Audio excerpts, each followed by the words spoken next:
Të nderuara zonja e zotrin, siç e keni parë në njoftimin e nxjerrë në Radio Televizionin Ora News, i ftuar i sotëm ishte kryeministri i vendit, zoti Edi Rama, por intervista është shtyrë për të mërkurën e ardhshme në datën 30 mars.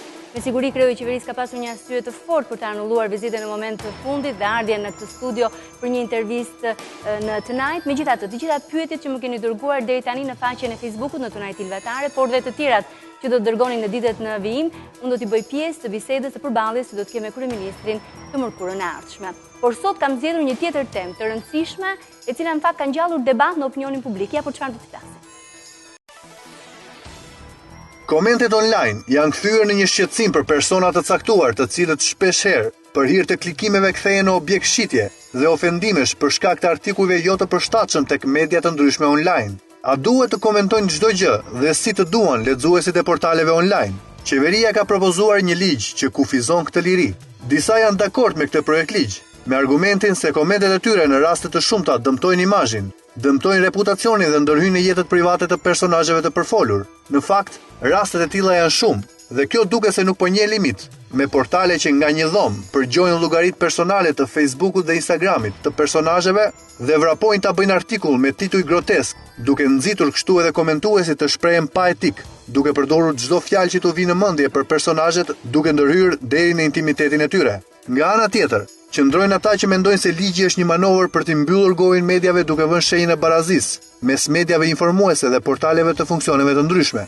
Për ta, ekzistenca e një ligji të tillë mund të kthehet në një armë në dorën e qeverisë, e cila ka në varësi prokurorinë dhe policinë për të seleksionuar media të veçanta, si dhe favorizon në masë të madhe autocensurën tek vetë mediat. Çfarë duhet të jetë më e rëndësishme në këtë rast? Liria e shprehjes apo dinjiteti dhe reputacioni i një individi? Por ja do t'ju prezantoj me njëherë edhe personat të ftuar që përgjigjes, ekspert, njohës mirë të fushës, por edhe ata që janë prekur nga komentet e shumta online që i kanë ftuar për debatuar sonte. Ja, cilët janë ata? Lutfi Dervishi, analist. Në kushtet kur media tradicionale është e prirur të jetë në kontrollin politik, apo në kontrollin e biznesit ose grupeve të interesit, e vetmja hapësirë për të vërtetat që bezdisin është interneti dhe gazetaria qytetare. Çfarë është e palishme apo e dënueshme offline, le të vlejë edhe për hapësirën online.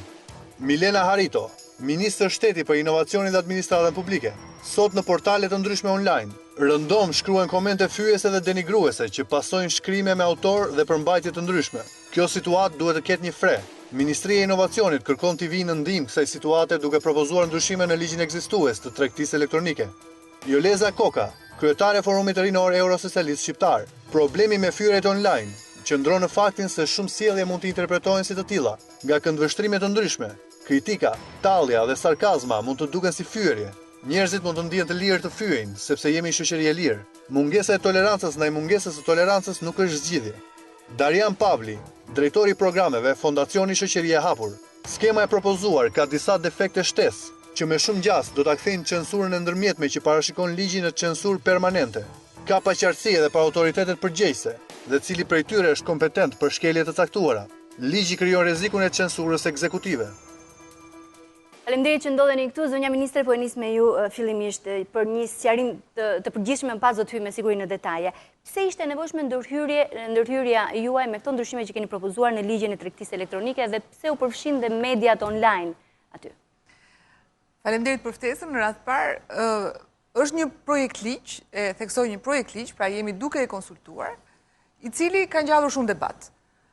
Mendoj unë për arsye historike, sepse shumë shpesh kur prekim çështjet që kanë të bëjnë direkt ose indirekt me mediat, zgjohen një sër frikrash historike, dhe për këtë arsye, ndonjëherë sepse gjërat nuk janë shpjeguar sa duhet, ndonjëherë sepse nuk janë lexuar ose kuptuar sa duhet, ngrihen val komentesh dhe që shkojnë dhe më tej se ç'do të ishte e nevojshme. Dua të kthehem tek ajo që thoshte inserti hyrës, po. Tek inserti hyrës. Nuk bëhet fjalë për një projekt ligj që e propozon qeveria. Është një direktivë europiane e cila është e adaptuar sot që flasim në ligjin shqiptar. Pra, nuk është diçka që e kemi shpikur ne, që e kemi krijuar ne, dhe ku ne po përpiqemi të rregullojmë një fushë e cila nuk është e rregulluar në vende të tjera. Domethënë ata që janë kritik me ligjin që thonë që me ndryshimet, thonë që nuk ekziston asnjë vend bashkimit evropian i shkruar në mënyrë tillë. Gabojnë? Po, patjetër që gabojnë, sepse dhe këtë mund ta shikojmë, shpresoj, direktiva europiane e thot qartë që aplikohet për tregtinë elektronike, sigurisht, por për të gjitha ato që quhen shërbime të shoqërisë informacionit. Pra, e specifikon qartësisht që përfshin aty edhe shërbimet që janë pa pagesë, shërbimet gratis, të cilat financohen sigurisht me mënyra të tjera, si nga reklama ose sponsorizimi. Pra, flasim për këtë direktivë. Kemi një direktivë europiane dhe më tepër se kaq, kemi patjetër, dhe kemi edhe një vendim të Gjykatës Europiane të Drejtave të Njerëzit, që është i njohur si Delfi kundër Estonisë, i cili shprehet, pra ku Gjykata Europiane e Drejtave të Njerëzit shprehet për të njëjtën gjë, për faktin që portalet, është shumë e thjeshtë, për ta thënë thjesht, portali ka një diferencë shumë esenciale me ligjin e shkruar, me shtypin e shkruar. Në shtypin e shkruar, përmbajtja editoriale ka një emër, ka një kokë, është e njohur, pra ai që shkruan ban përgjegjësi për ato që shkruan dhe rregullohet nga ligjet e shtetit. Në shtypin ose në mediat, ose në blogjet, ose në të gjithë shërbimet e shoqërisë informacionit online, përveç përmbajtjes e cila editohet nga dikush që është i mirë njohur, i mirë përcaktuar, kemi dhe komentator anonim ose jo. Por për të cilët portali nuk mban përgjegjësi a priori. Pra, qartësisht ky ligj, kjo direktivë dhe ky transpozim në ligjin shqiptar përcakton faktin që portali nuk është përgjegjës a priori për përmbajtjen e të tretëve. Por ai bëhet përgjegjës që nga momenti që njoftohet. Ky është thelbi i ligjit. I thon me pak fjalë, ky është thelbi i vendimit të Gjykatës së Drejtave të Njerëzit, pra ky është rregullimi që direktiva europiane parashikon për të gjithë shërbimet që quhen shërbime të shoqërisë informacionit. Okej, se doja jap fjalën edhe ftuar, po dua që unë të jem e qartë t'ja u bëj disa pyetje tani. Me portal mund të nënkuptojmë jo vetëm portalet që kanë informacione dhe janë brenda kuadrit medias, por është dhe portal shitjesh. Të njëjtën të drejtë kanë ata, të njëjtat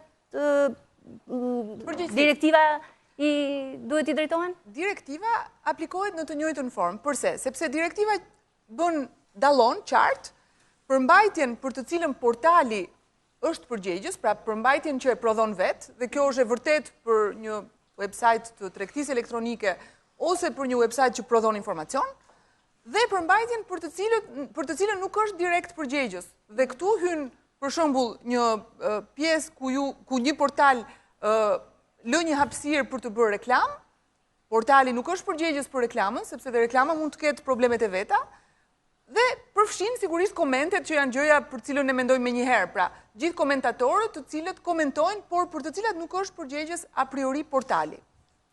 Megjithatë, liria e shtypit rregullohet me kushtetut. Shtypi është i lirë. Se duhet ketë ligje që e frenojnë, e rregullojnë këtë? Po, këtu nuk në asnjë pikë të kësaj direktive europiane ose të ligjit shqiptar nuk ndërhyet në asnjë mënyrë që të shkelet liria. Në lirinë e shtypit. Sepse në një tryez që jam mbledhur ekspert sot ata që merren me blogje, bloger, le t'i themi, është folur gati për censurë, dhe jo vetëm, edhe Dariani e quan deri diku censurë të përkohshme? Po.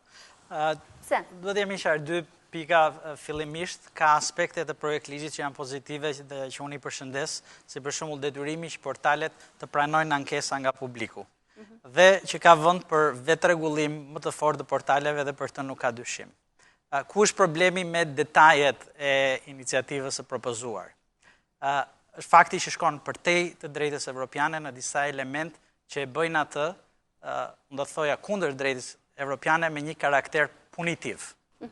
Po jap një shembull për ta, ndoshta edhe publikun për ta bërë disi më konkrete.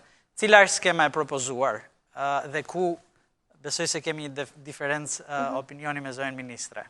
Skema është kjo, që në momentin që një person, kushdo, çdo qytetar shqiptar, mendon që është atakuar nga komentet e të tretëve në një portal, ka të drejtën të kërkojë heqjen e tyre, dhe portali ka detyrimin që brenda 48 orëve t'ja kaloj këto komente, fillimisht t'i heqi, t'i çaktivizoj, pra nuk do t'jenë më të aksesueshme nga publiku, dhe duhet t'ja kaloj një autoritet kompetent.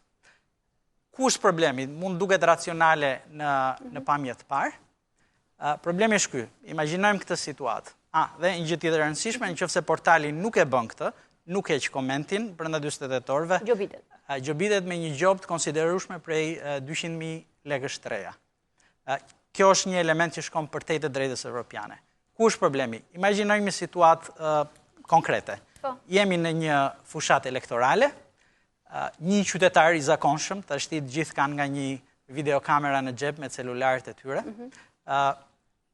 ka filmuar një situatë manipulimi të votës, të çfarë do lloj natyre.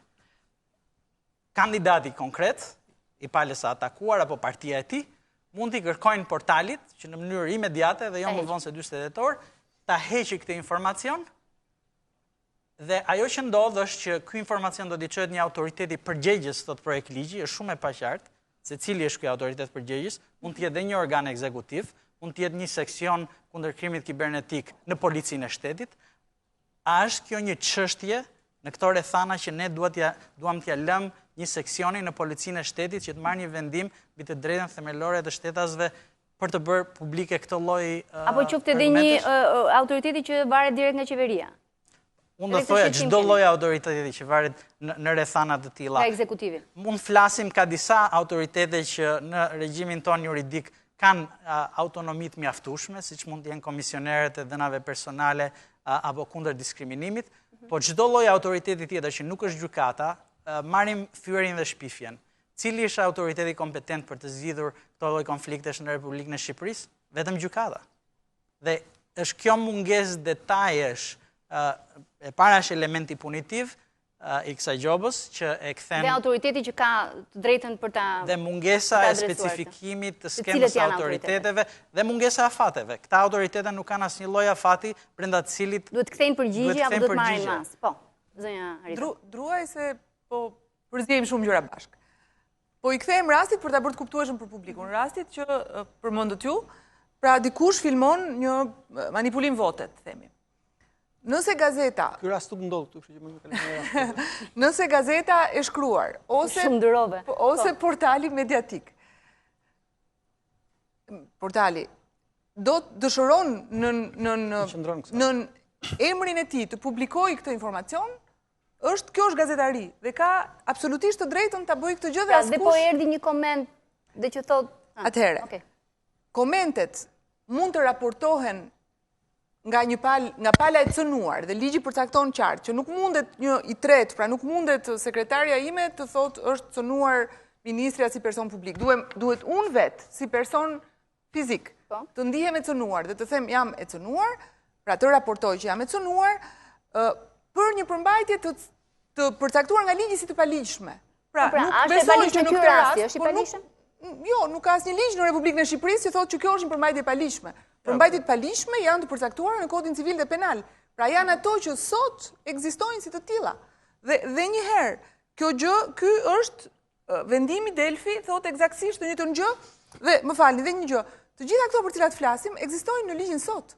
Pra thjesht gjithë ky debat është shumë interesant sepse tregon që portalet të cilat në vitin 2009 kur ka kaluar ky ligj ishin ende të dobta ose jo mjaft fuqishme, sot janë të fuqishme, është shumë mirë, kjo është një lajm shumë i mirë në përgjithësi për hapësirën për web space-in në gjuhën shqipe.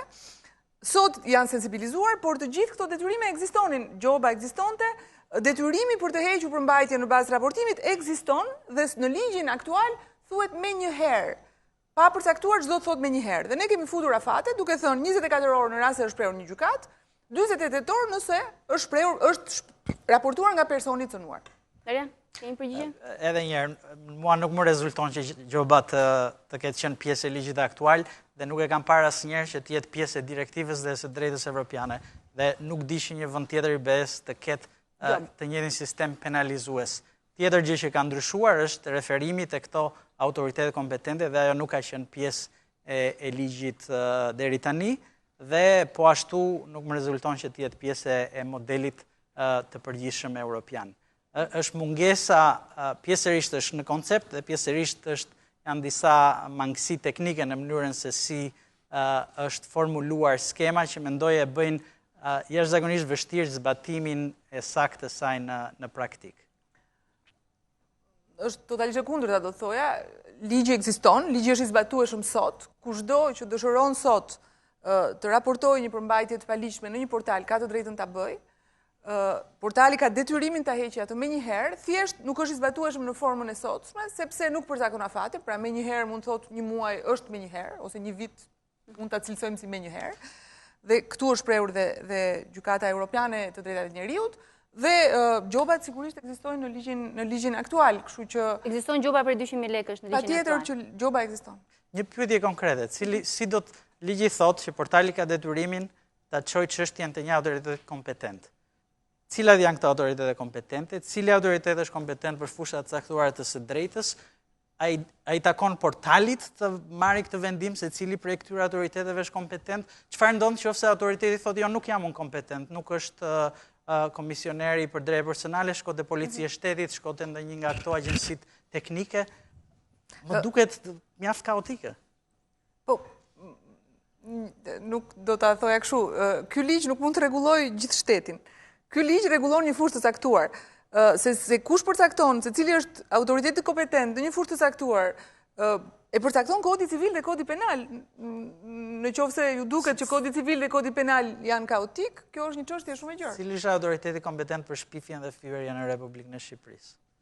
Vetëm gjykata. Vetëm gjykata. Për shembull, për të marrë një fushë. Kush është autoriteti që do i kërkoj portalit në fjalë, që ka publikuar një lajm që i kërkohet nga një komentues ta heq? Përsëri ngatrojmë dy gjëra. Në qoftë se unë ankohem që gazeta Tema më ka fyer në editorialin e saj, sigurisht unë i drejtohem gjykatës.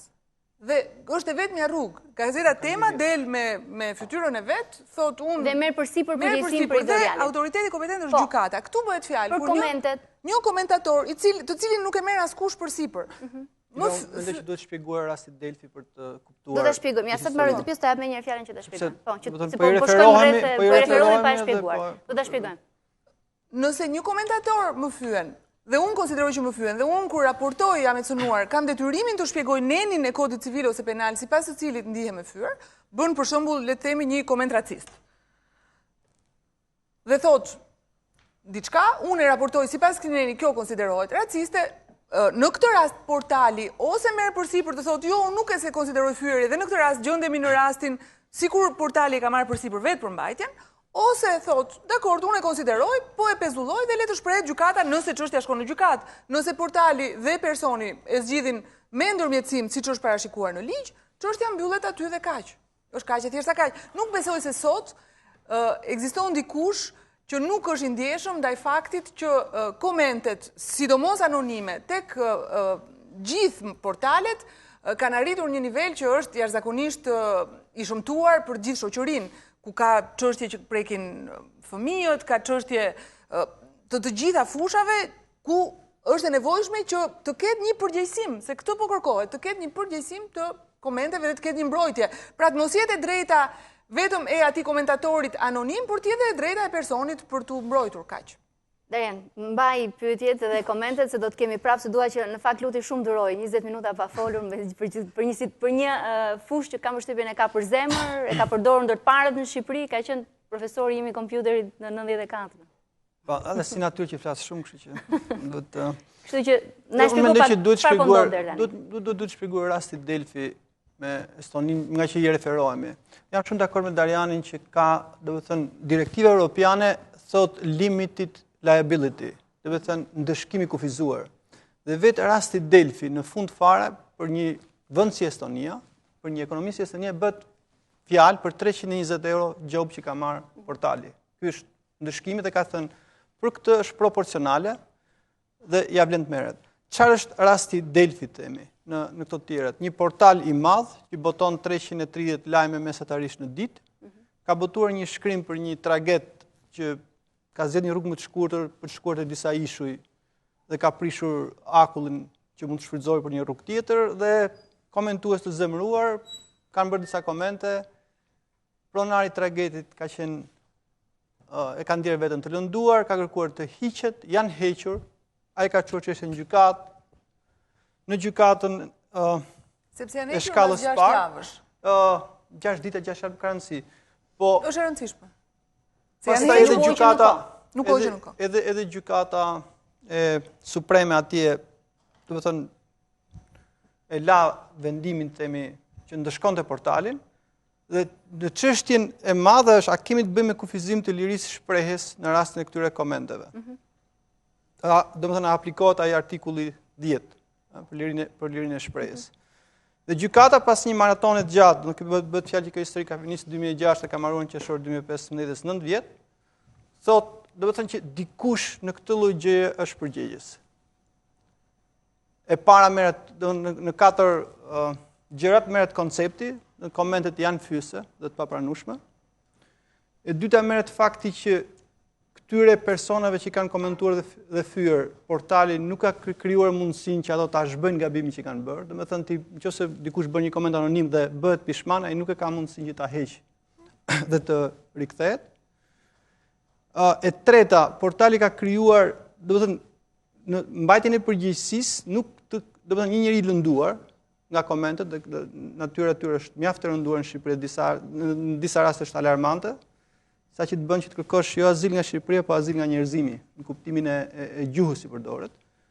Në këtë rast ti nuk mund të ndjekësh dot personat anonim se nuk ta krijuar atë mundësi portali, do të ndjekësh portalin. Në këtë rast merr përgjegjësi portali dhe e katërta gjoba ka qenë krejt proporcionale, duke pas parasysh që portali është biznes. Do të thënë ka shtuar klikimet dhe ka marrë më shumë reklame, ka marrë më shumë para. Ky është thelbi i gjithë kësaj historie për të thënë që dikush është përgjegjës dhe dikush nuk është kaq i fshehtë. Në rastin konkret që po flasim, do të thënë pajtojmë me Darian që janë 2 gjëra që nuk ka arsye që të jenë. Do të thënë ajo çfarë vlen offline mund vlej dhe online. Nëse ti ndjesh, do të thënë që dikush ka fyer dhe ka shpifur, i drejtohesh gjykatës, sikur është në gazetë, sikur është në portal. Çështja është Ku do të çosh në gjykatë nëse ndjen që të ka fyer dikush? Do të çosh komentuesin nëse e gjen me anonimat? Sigurisht dikush, këtë po themi, dikush ka përgjegjësi. Nëse unë gjej, nëse portali bën të mundur që i vë adresë komentuesit, sigurisht çon komentuesin. Por dikush mban përgjegjësi për atë dëm që bëhet. Është fjala dëmi civil. Po. Këtu flasim pastaj për këtë gjë, domethënë që 2 milion lekë të vjetra, 200 mijë lekë të reja janë masë jashtëzakonisht represive, sepse nuk është se kemi portale të shëndetshme nga pikpamja ekonomike që mund të përballojnë qoftë edhe një gjop të vetme në 5 vjet. Nuk është çështja tek ndëshkimi, çështja është të përballojnë dot, mos i lejojnë këto komente. Masa proporcionale, se mos ja bëjmë si inspektorët, domethënë që ku diun. Po dhe ta bëjmë se nuk mund të shkruajnë çdo njeri që çfarë vjen nëpër mend të dalin në hapësirë publike. Biem dakord që ne në radhë parë inkurajojmë themi lirinë e shpresë, lirinë e medias. Po jo të shpifjes, jo lirinë e shpifjes, të denigrimit, të fyerjes. Shpifja, denigrimi, fyerja. Të bërë të qëllimshme. Futen në lirinë e shpresë. Jo, nuk janë lirinë e shpresës. Po jo, nuk është liri e shprehje të denigrosh dikë që se ashtu të teket nga koltuku shtëpisë. Dakord, nuk janë. Edhe mendojnë që mund të fyesh kushdo që del përpara. Dakord, domethënë kjo është shkelja e lirisë. Dhe jo liria, dhe jo respektimi i lirisë. Gjuha e urrëtis bën pjesë në lirinë e shprehjes. Është derivat i lirisë së shprehjes. Liria e medias është tjetër koncept. Po kjo s'është liri media, këtë dua të them. Nuk është liri media, dakord, po jo liri shprehje. Janë 2 gjëra. Po liri shprehje që nuk duhet të cënojmë lirin time. Po pra, po dakord. Nëse ne flasim e drejta për vetjaksin, dhe e drejta për dinjitetin, nenitet, e drejta e lirisë shprehjes, neni 10, si do t'i marrim këta në balancë? Nëse njeriu të themi është njeri publik, sigurisht që do t'i mshosh më shumë neni 10, lirisë së shprehjes. Dhe çështja në këtë rast është që të mos shkojmë drejt ndëshkimit, po të shkojmë drejt vetë rregullimit. Do të thënë nuk është e mjaft, do të thënë ti fakti që shkon në gjykat, fakti që do të paguash një gjobë, nuk është e rëndësishme të paguash një gjobë të rëndë. E rëndësishme është që të mos përsëritet më. Po nga që nuk kemi raste të mira në gjykat, ndodh kjo gjë pastaj dhe e kuptoj mjaft mirë në një farë mënyrë revolën tuaj. Çfarë kishte portali estonez? Kishte një program automatik që disa fjalë i bënd të mundur blokimin. I bënd të mundur blokimin automatik të komenteve. E dyta, të shkruar në mënyrë të qartë që mbani përgjegjësi para ligjit për shpifjet e fyerjeve të tjera. Dhe prapë gjykata arritën përfundimin që këta nuk kanë marrë masat e duhura për të garantuar që nuk do të ketë fyerje dhe shpifje. Dhe komentet e përcaktuara në këtë rast ta që nuk futen tek, nuk cënohet temi në një farë mënyrë liria e të shprehurit. Ka një element rëndësishëm këtu, mendoj, ku duhet ndalemi pak. Besoj e mbani mend përpara disa muajsh, ndoshta një viti, deputetja Majlinda Bregu ndërmori një nisëm për ndryshime të kodit civil për të bërë përgjegjës portalet a priori për përmbajtjen e komenteve. Jemi në një kuadër shumë të ndryshëm dhe pikrisht ky lloj zhvillimi në progres raportin e Shqipërisë u konsiderua si jo i duhur. Gjithashtu në progres raportin e fundit të tetorit nëntorit 2015 konsiderohet që është i nevojshëm një rregullim për pjesën e shërbimeve të shoqërisë informacionit dhe pikrisht ky është thelbi i çështjes. Ky ligj dallon në mënyrë shumë të qartë përgjegjësinë që ke a priori për përmbajtjen tënde dhe faktin pikrisht që nuk je përgjegjës për komentet e të tretëve. Por që nga momenti që dikush, pra flasim tek e tek, një njeri shprehet, liria e shprehjes, shumë dakord, një njeri ndihet i cënuar dhe thot, dakord, tjetri shprehet, por dhe unë shprehem dhe them që kam një bazë ligjore për të mbrojtur. Dhe në këtë rast është futur elementi i çaktivizimit dhe pikrisht jemi në rastin e Delfit. Çështja nuk ishte që Delfi nuk ishin marrë gjithë masat nga portali për të bllokuar ose për të eliminuar a priori komentet fyese. Por mbasi mori dieni për një koment të konsideruar fyes, ndonjë 6 javë përpara se ta çaktivizonte dhe çështja vjen tek koha. Ndërsa për vlerën e gjobës kjo është çështje diskutueshme dhe jemi akoma në periudhën e konsultimit, nuk është kjo thelbi, nuk është ky thelbi. Gjoba është në ligj, thanë, mund ta hiqni atë. Gjoba është në ligjin ekzistues, vlera e gjobës që mund të diskutohet. Sa gjoba aktualisht në ligj, në çfarë vlere?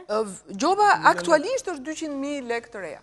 Në ligjin e ndryshimet e propozuara nga ju në ekzistues. Në ligjin ekzistues. Okej, Joleza, vetëm për të pjesën e cënimit të lirisë dhe të shprehjes së atyre që flasin te komentet. Unë besoj që është e drejta e gjithë secili që të shprehi mendimin e vet dhe është në kuadër të drejtës së njerëzve që të flasin. Dhe besoj që diskutimi që po shtrohet sot këtu është thjesht një hap i parë, një diskutim që do të vazhdojë në vitet në vijim.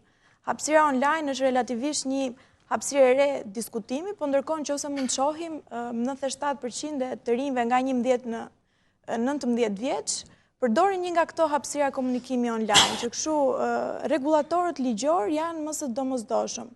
Është një hap shumë i mirë i ndërmarrë nga Ministria për të bërë dhe updateimet dhe besoj që do të ketë dhe updatime në vijim. Për sa i përket komenteve, njerëzit janë të lirë të komentojnë dhe jam dakord me profesor Lutfiun që dhe pjesa e shakave, ironive, ndoshta edhe tepruara janë pjesë e komunikimit njerëzor. Interesante, nuk mendon se e kanë tepruar pak dhe me komentet në rastin tënd për shkak se javë të fundit ke qenë një stuhi komentesh në rrjetet sociale. Janë të lirë të vazhdojnë të komentojnë. Ky është një rast shumë i mirë. Pra, nëse Joleza. Jo, unë nuk e mendoj si Joleza në fakt. Nëse Joleza nuk ndihet. Jo, po është shumë e thjeshtë pra prandaj. Duke qenë njëri publik, e kupton domethënë që duhet këtë tolerancë më të madhe se sa njerëzit që janë privat. Por është unë jam publike dhe nuk mendoj që mund të ketë megjithatë të varet. Ç'është toleranca është? Le të vëmë një lloj gradimi, le të themi. Joleza nuk ndihet e cënuar nga komentet që janë bërë, e pranon shumë mirë. Tani, supozojmë që dikush një zonjë, le të marrim, fyet në një mënyrë të tillë dhe ka fëmijë të vegjël dhe nuk dëshiron që ata të shikojnë këtë gjë sepse mendon që fëmijët nuk do ta kenë vështirë ta përballojnë. Ajo duhet të ketë mundësinë të mbrohet nga ky lloj komenti, anonim shpeshherë.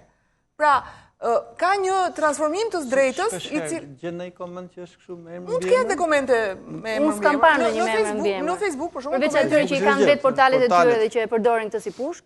Por, në shumicën e rasteve, le të themi për të mos qenë absolutist, komentet janë anonime. Pra, ka një peshorja e të drejtës rëndon në këtë rast, ka shumë të drejta komentuesi anonim dhe ka shumë pak të drejta personi cënuar. Dhe këtë rregullon direktiva dhe njëherë. Okej, do të kthehemi më njëherë pas publicitetit. Do ta vazhdojmë debatin, mos u largoni.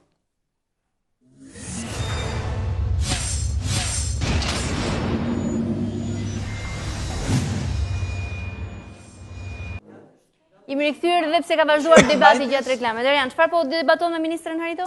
Shiko, e para një për të sqaruar, nuk jam këtu për të argumentuar që portale duhet të kenë imunitet të ndonjë lloji para ligjit penal apo civil. Duhet përgjigjen për çdo shkelje ligjit.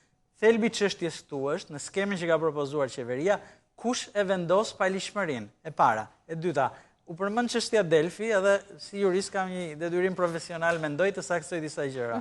Çështja Delfi kishte rrethanat jashtëzakonshme. Ishin komente kaq të ashpra nga natyra e tyre, saqë gjykata i klasifikoi si gjuhë të urrejtjes antisemite, nxindje kundër dhunës ndaj personave në fjalë dhe në rrethanat konkrete të kësaj çështjeje u mbajt ai vendim që u mbajt. Në një çështje të parapak muajshme, që u vendos pas çështjes Delfi, indeks kundër Hungarisë për shembull, gjykata vendosi në rrethana të ndryshme që të mos ta mbante portalin përgjegjës, sepse niveli i komenteve nuk ishte në atë nivel palishmërie dhe sjellja e portalit që e ndryshme. Si ishte sjellja e portalit në këtë rast, që ta shpjegojmë? Të japim dhe raste konkrete, mos ta bëjmë shumë teknik bisedën se s'na kuptojnë. Praktikisht me marrjen e ankesës së personit, portali e pa të arsyeshme që ti ishte komentet vet. Ku është ndryshimi me skemën që propozohet në rastin konkret? Ky projekt ligj, po. Mund të duket si një gjë e imet, po nga pikpamja paremore është shumë e rëndësishme. E drejta europiane i jep portalit alternativën që ose ta heq komentin dhe të ruaj imunitetin ligjor për komentet e tretëve, ose ta mbaj komentin dhe të marrë përsipër përgjegjësinë ligjore sikur komenti ishte i veti. Por zgjedhja është e portalit.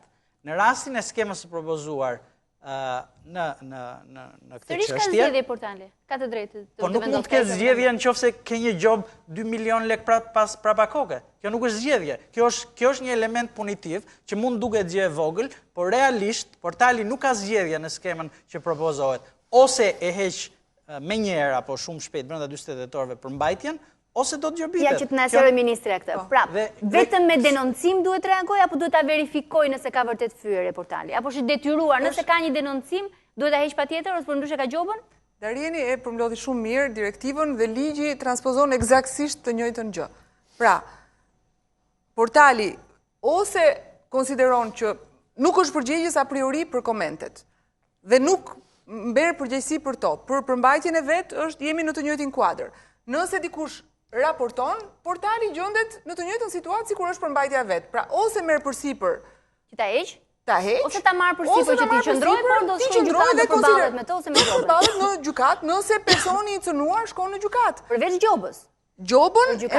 Gjobën mund t'ia vër autoriteti nëse nuk ka raportuar, por mbasi shprehet gjykata përfundimisht për çështjen.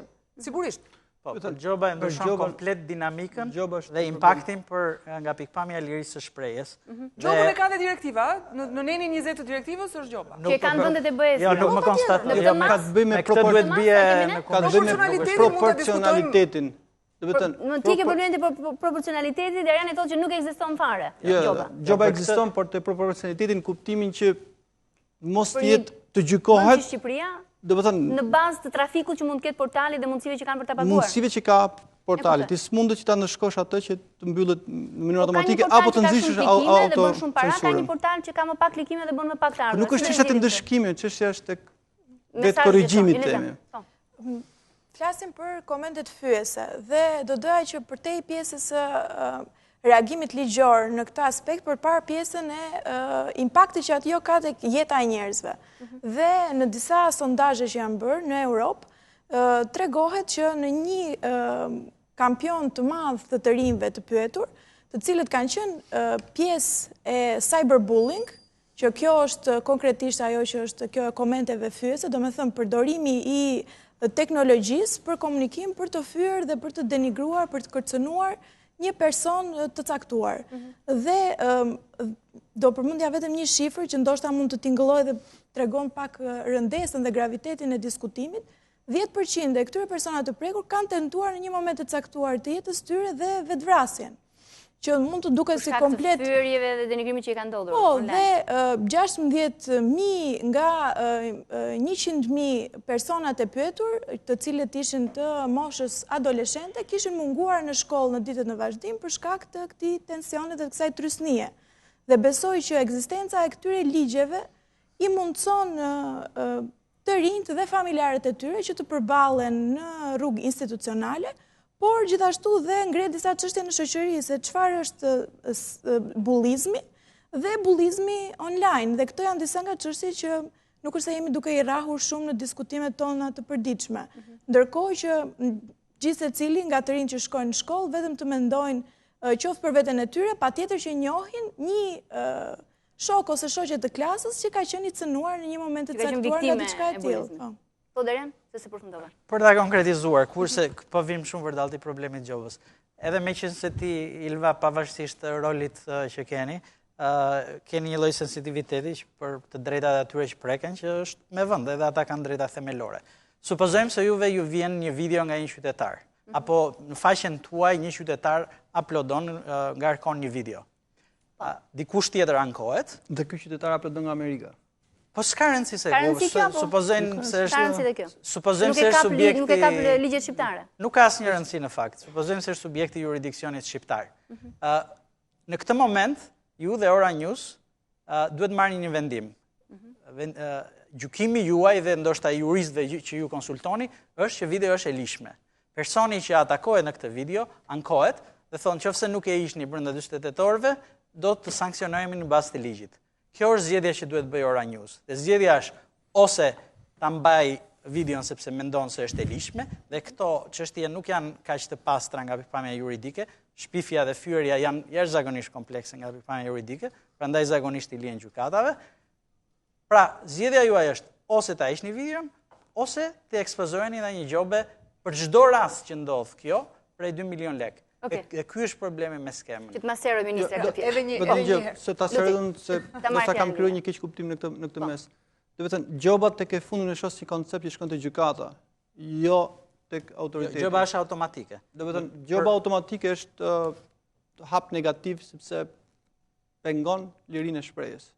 Ne flasim për një gjobë që në fund fare do shkojë te gjykata dhe edhe kjo do të jetë proporcionale me mundësitë që ka nëse shfaqet fajtor. Mund të zbatohet në një rast që gjykata më vonë mund ta gjejë totalisht të lishëm. Sepse ky vendim në atë rast do i kthehet gjoba nëse ndodh. Sigurisht. Edhe nuk do e paguajmë. Po mund të jetë hequr video ndërkohë. Jetojmë në një epokë që ta bëjmë gjon pak ta lidhim me aktualitetin. Jetojmë në një epokë ku terrorizmi po bëhet një problem i jashtëzakonshëm dita ditës dhe ku rrjetet sociale, blogjet, gjithë shërbimet e shoqërisë informacionit shërbejnë dhe si mënyrë transmetimit mesazhesh terroriste, mesazhesh që nxisin urrëtitjen, pra njësër ose ka sondazhet UNICEF-it për shembull që 42% e fëmijëve në Shqipëri kanë akses në përmbajtje pornografike. Pra ke njësër çështjesh që ngrihen në botën virtuale, të cilat do të kenë nevojë për rregullim në vitet që vijnë. Për këtë arsye është bërë një direktivë europiane. Për këtë arsye ajo është transpozuar në ligjin shqiptar, ndoshta në mënyrë relativisht të parakohshme karshi zhvillimit të portaleve në Shqipëri, dhe për këtë arsye ajo është e nevojshme të amendohet sot. Pastaj në detajet e teknikalitetit të vlerës së gjobës, të momentit kur vjet gjoba, të gjitha këto mund diskutohen, janë ende në fazë diskutimi dhe sigurisht do diskutohen me gjithë grupet e interesit.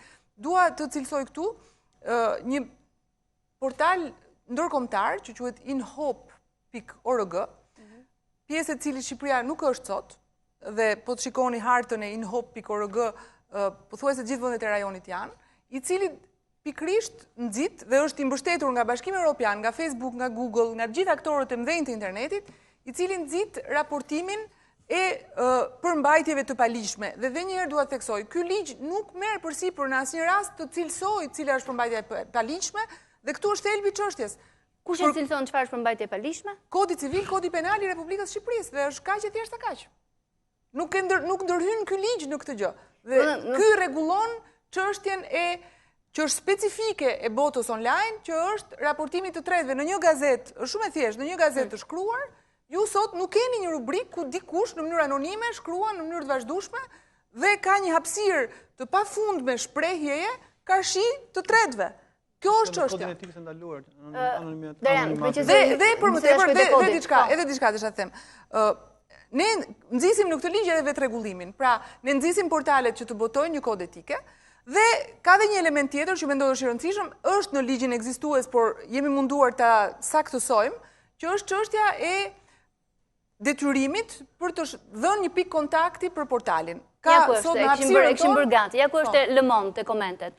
Ka komentin që përgjigjet dhe thot sinjales kontinu comme inapproprié. Nëse mendon që kjo është e papërshtatshme, sinjalizoj aty dhe ke një opsion, pra me kursorin mund ta aktivizosh dhe shkruan aty. Në komentet në blogjet tona nuk ekziston kjo mundësi. Sigurisht që jo, dhe gjithashtu Facebooku, për shembull, e ka pjesë të tij në mënyrën se si raporton nëse ka një përmbajtje të paligjshme. Po që është flag reporter këto. Pra, të gjithë mediat sociale sigurisht që e parashikojnë këtë gjë dhe është normale që kjo gjë të parashikohet. Dhe kjo do jetë detyrim për të gjitha portalet, në momentin që zbatohet ky ligj, që miratohet ky ligj. Jo pas çdo komenti, nuk është parashikuar kështu në ligj, është parashikuar që të ketë një rubrik raportimi, por pastaj është çështje teknike se si zgjidhet. Se si do zgjidhet nga vetë websajtet. Si përcaktohet çfarë është fyerje, çfarë është sharje, çfarë është denigrim? Unë nuk di ndonjë sistem tjetër përveç se një proces gjyqësor para një gjyqtari të caktuar në mënyrë, po jo një agjenci ekzekutive. Pra personi që ndjehet i fyer nga komenti duhet shkojë në gjykat me atë që ka bërë komentin? Jo, ka sistemi bazë mund të funksionojë, nëse argumenti është i bazuar, portali vetë mund të bëjë analizën dhe të vendosi që po. Shiko, se ne di para shumë çfarë shkruajnë portale. Portali shkruan ky është maskara, por thelbi është dikush merr përgjegjësinë në të rast. Eksakt, këtu dua dal. Do të thënë, nëse portali e merr përgjegjësinë, në një emër të një politikani, gazetari, ku e di unë. Komenti thotë ky maskaraj, ky idioti etj etj. Çfarë të bëj tani? Çfarë ndryshimi ka nëse një gazetë fizike që e blejmë atje te kioska ditë, shkruan një të gjë. Ku do të shkosh? Do të shkosh në gjykat. Ka disa specifikat ambientit online. Jo, si të shkojnë në gjykat? Tani flasim për një person politikan, një person publik. Dhe një komentues i thot maskara. Nëse ju në emisionin e lajmeve thoni diçka të pavërtetë dhe shpifze për një politikan, cilat janë opsionet? Do të shkojnë në gjykat. Në ambientin online ka disa grupe që janë veçanërisht vulnerabël dhe duhet të tregojmë sensitivitetin e dur ndaj tyre. Ka disa grupe që për shembull të miturit dhe ka alternativa, mënyra se si mund të mbrohen. Unë nuk shqetësohem me thënë drejtën aq shumë për personat publik, sepse ata kanë mundësinë të kundërpërgjigjen në sferën publike me konferenca shtypi duke tërhequr vëmendjen e medias. Unë shqetësohem më shumë për atë të miturin, të cilit i cënohet në mënyrë ndoshta të pariparueshme jeta private nga një video që ndoshta është marrë në një parti dhe që dikush tjetër e ka nxjerrë në internet. Ajo është një situatë shumë reale dhe për këtë ka alternativa. Një gjë që edhe aktualisht ka dhe pa u bërë këto ndryshime në direktivë. Jo, ka mundësi për të përmirësuar. Për shembull, për të qenë konkret, një alternativë që zbatojnë mjaft disa vende në Evropë, si Spanja dhe Portugalia, është ajo që quhet regjimi i përmbajtjes që është aftësi e palishme.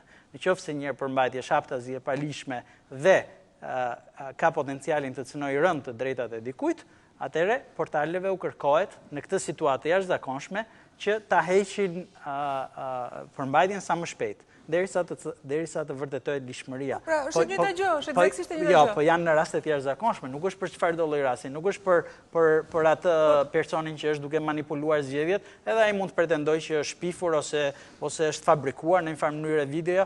Ajo nuk pret që të hiqet, ajo duhet të jepet dhe të caktohet përgjegjësia. Këtu duhet të kuptojmë që heqja e videos. Diskrecionin e vet website, kush do ta bëjë këtë dallim? Raportuesi ka, më lejoni të jap një shpjegim. Personi i cënuar, pra ai që raporton, ka detyrimin të japi bazën ligjore, në ligjin ashtu siç e kemi parashikuar sot. Pra duhet të thotë, pra ai qytetari që po thoshte Deriani që është i shqetësuar, di ai të gjej ligjin që ta gjej se këtu janë prekur unë në bazë të këtij. Pra ne kemi, ajo që po thoni është që ne kemi vënë shumë të fortë kufizimin. Pra kemi detyruar personin e cënuar që të gjejë bazën ligjore, pastaj i vjen detyrimi portalit.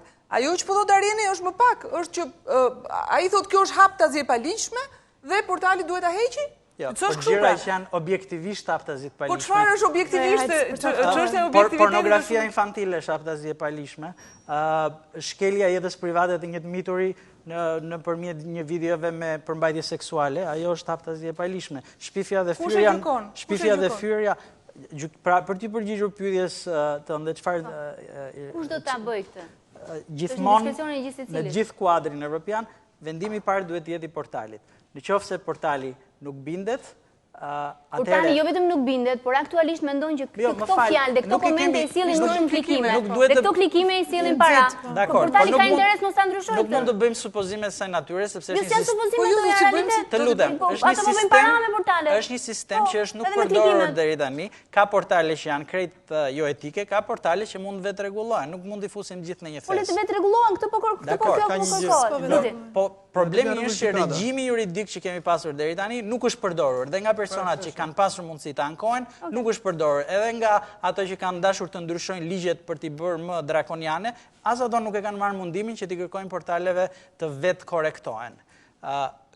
Ka sfera të caktuara ku kemi autoritete me pavarësi si komisionerët e dhëna personale, që mund të krijojmë skemat veçanta për shkeljen e dhëna personale, për diskriminimin, për frymën raciste, që të merë një vendim më i shpejt. Ka mundësi që edhe gjykatave të jepet një detyrim ligjor që të marrin vendime në mënyrë shumë të shpejtë.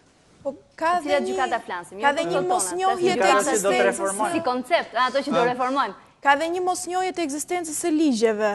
Dhe po të shikojmë në 3 vitet e fundit, ka një rritje me 87% të ankesave për komentet online, që do të thotë që njerëzit kanë filluar të vetë rregullojnë. Ku janë ankuar? Janë statistika që flasin për vende pak më të impenjuara se Shqipëria në këtë drejtim. Luti. Për të përforcuar të Darjani. Në çfarë do lloj varianti është rruga e gjykatës? Po. Do të thënë, rasti që ju referuam ne ka filluar në 2006, ka mbaruar në 2009, që ka marrë vendimin përfundimtar brenda sistemit. Çka do të thotë që ti duhet shkosh në gjykatë, do të marri me apo pak të ligj, ti mund të drejtohesh gjykatës. Kjo direktivë çfarë bën? I thot portalit që ke përgjegjësi edhe për ato njerëz që ti i hoston, do të thonë që ti Mësolli Blendi Sala, i cilin mos kishte një angazhim tjetër do ishte sonte këtu, dhe më tha këtë rast konkret. Ilva thotë, nëse unë do isha në emisionin tënd, dhe do thoja diçka që dikush e konsideron si fyes. Atëherë, je detyruar ta fshish emisionin nga YouTube derisa autoriteti përgjegjës, që nuk e kemi përcaktuar ende kush është, të shprehet. Nuk ka lidhje fare. Jo ka lidhje me këtë pjesë. Ilva, vetëm nga një gjë. Dhe përgjegjësia bie mbi mua nëse unë nuk e heq linkun në fjalë. Nuk ka lidhje me këtë. Po nuk ka lidhje. Po do të kishte lidhje nëse Blendi Sala ju dërgon juve një link që ju e përfshini në faqen, dhe atëherë kjo do të ishte përmbajtja një të treti. Jo, ai është i ftuar në emision dhe thot diçka për një person që nuk është në studio. Ajo është nuk është jashtë kuadrit të këtij. Është totalisht jashtë kuadrit të këtij. Jo, është në kuadrin e ligjit. Po jo, pra dhe një herë, është një lloj si generated content, palët e treta që janë anonima, që prekin dhe që janë aktiv. Çfarë ndryshon në botën virtuale? Anonimati është i mbrojtur me ligj në Shqipëri, në Amerikë paktën është i mbrojtur me ligj, anonimati. Nuk varet nga çështjet, çdo gjë me anonimat. Nuk është i ndaluar me ligj, nëse je anonim, anonimati nuk është patent arsye për të shkelur drejtën penale, është më vështirë për ta kapur personin, po. Nuk po flasim këtu për anonimatin, këtu po flasim për përmbajtjen për të cilën kush është përgjegjës. Përmbajtjen e emisionit këtu. Jo, vetëm se ka ngatrohet përmbajtja produkti gazetaresk me kontributin e palëve të treta. Nuk është për produktin gazetaresk. Të gjykoj për shkrimin është për kontributet e treta. Një në emision. Dhe fyen një kolektonin, i cili më kërkon është produkti juaj, produkt gazetaresk. Dhe kam unë detyrimin pra, që ta heq sepse im ka kërkuar. Jo, se ke këtë detyrim, ç'lidhje ka? Kush e ka? Kush e mban përsipër përgjegjësinë për fyerjen që i është bërë personit që do pretendoj? Le të shkojnë gjykatët më hedhin mon në gjyq domethënë. Kjo është jashtë. Okej, po ndërkohë Ajo që mund t'ju them Ilva është jashtë fushës të mos ngatrojmë gjën. Po. Kjo është jashtë fushës së veprimit të këtij ligji. Kjo rregullohet nga ligjet aktuale të Republikës së Shqipërisë, do preferoja të mos i hym debatit se nuk është në fushën e veprimit të këtij ligji. Për ta, domethënë, përpjekje domethënë për ta ndarë pak të histori. Domethënë, është direktivë BE-s dhe duhet të shohim çfarë thotë direktiva BE-s. Direktiva BE-s thotë, okay, shumë në shqip limited liabilities. Përgjegjësi të kufizuara. Shumë të kufizuara, që mund të japësh, një dhe tendencë për vetë rregullim 2. Çfarë s'biem dakord për këtë? Ose nuk është ligj për median, është direktivë për tregtimin elektronik. Nuk biem dakord për gjobën, nuk biem dakord për autoritetin. Biem dakord për që ligji nxit mekanizma për të drejta për të harruar, për të hequr ato me njoftimin e parë. Dhe besoj që ky është një hap drejt vetë rregullimit. Këtu është ngatruar me përmbajtjen gazetareske, që nuk ka lidhje fare kjo direktivë. Do të thënë, ti vazhdon të shkruaj, unë vazhdoj të shkruaj gjithkohon, nuk më prek ky ligj sepse siç kam shkruar 20 vjet do shkruaj edhe për vitet në vijim. Kjo direktivë bën të qartë që ka dikush përgjegjësi për atë çfarë mbetet në internet, për çfarë mbetet në hapësirën virtuale. Interneti e merr përgjegjësinë gazeta, i qëndron lirisë shprehjes, lirisë medias, integritetit, të drejtës për të kontrolluar qeverinë, të drejtën për të kritikuar, për të investiguar, është një lloj siç ka qenë. Nuk e merr këtë përgjegjësi, do të thënë është zgjedhje themi e portalit e medias e individit të tjerë. Le të kujtojmë atë që thoshte Umberto Eco për ta nxjerrë pak nga teknikaliteti i ligjit, se besoj se për dëgjuesit u bë si shumë. Ato që thoshte Umberto Eco, interneti i hapësirën e fjalës të gjithëve. Dhe këtu jemi në një kuadër të ndryshëm nga rasti i mëparshëm, kur kishim njerëz të kualifikuar me emër që i dilin për zot përmbajtjes që ata prodhonin. Tashmë gjithkush mund të prodhojë gjithë çfarë përmbajtjesh. Dhe për këtë arsye, komuniteti evropian, por dhe aktorët e mëdhenj të internetit kanë gjykuar që duhen mekanizma të veçantë për këtë përmbajtje të prodhuar nga të tretët, për të vetë reguluar për aq sa është e mundur, sepse në Facebook sigurisht ka njerëz edhe atje që zgjedhin të fshin komente negative ose zgjedhin të lënë. Unë për vete i lë, për shembull, nuk më ka ndodhur deri sot të fshin një koment negativ. Ka njerëz që zgjedhin të fshin. Pra është i njëjti vetë rregullim dhe drejt kësaj synon ky ligj. Ajo që mendoj duhet themi se e futëm shumë në një kuadër frike, do thoja. Fakti është që portalet shqiptare janë zhvilluar shumë në vitet e fundit.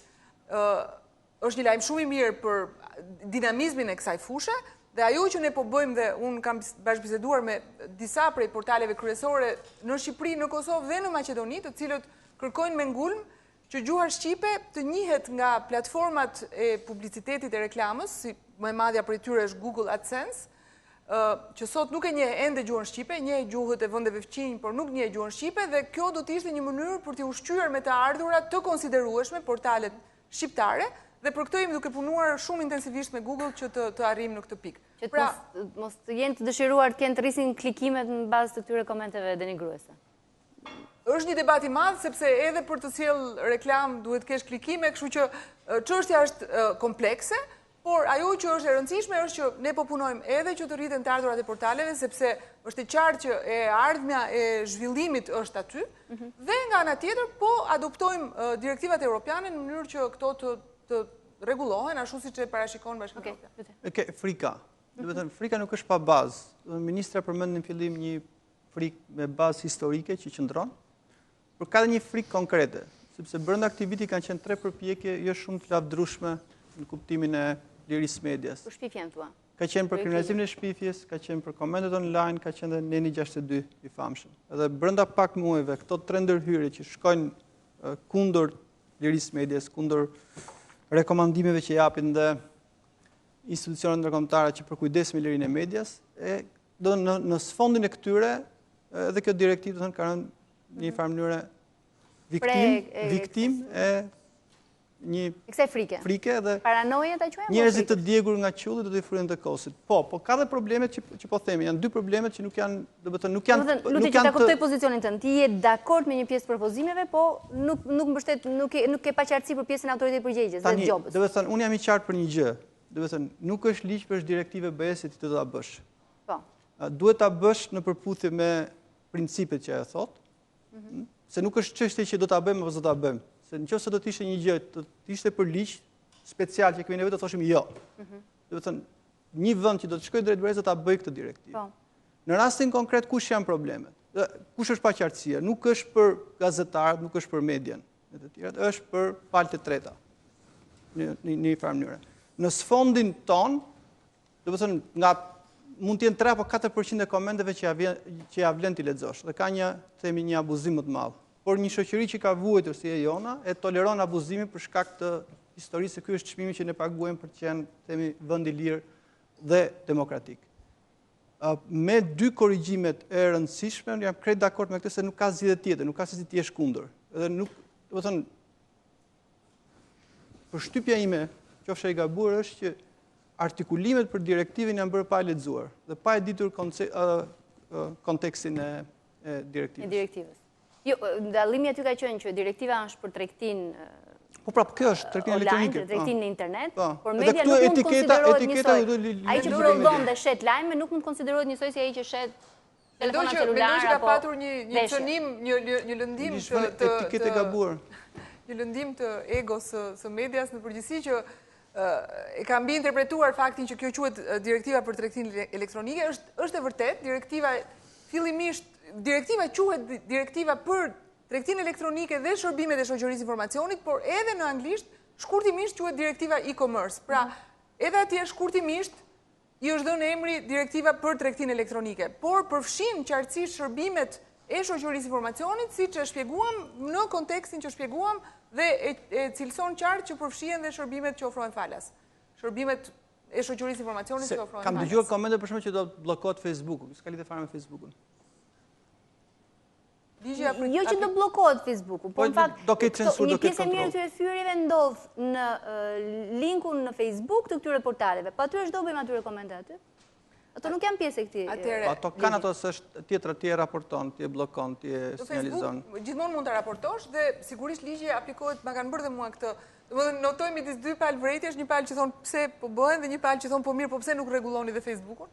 Çështja është që ligji aplikohet. Pjesa më e madhe, zonja ministër, pjesa më e madhe e komenteve, paktën sipas disa statistikave që kanë parë ditë e fundit, që i vijnë trafikut që u shkon në websajteve, vjen nga social, vjen nga Facebooku, Twitter dhe rrjetet sociale.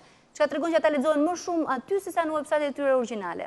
Çfarë do bëjmë me fyret që vijnë tek komentet ke lajmi publikuar në Facebook? Atëherë ligji janë pjesë e jurisdiksionit. Çdo ligj tjetër, edhe ky ligj aplikohet në Republikën e Shqipërisë. Pra, ai rregullon portalet që operojnë sipas ligjeve të Republikës Shqipërisë.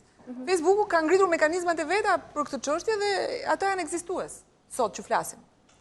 Që janë që duhet i raportojmë, duhet të raportojmë. Duhet presim, okay. Jo vetëm ajo. Sa të them nga publiciteti? E mbajmë, se kam një shkputje të shkurtër. Mos u largoni.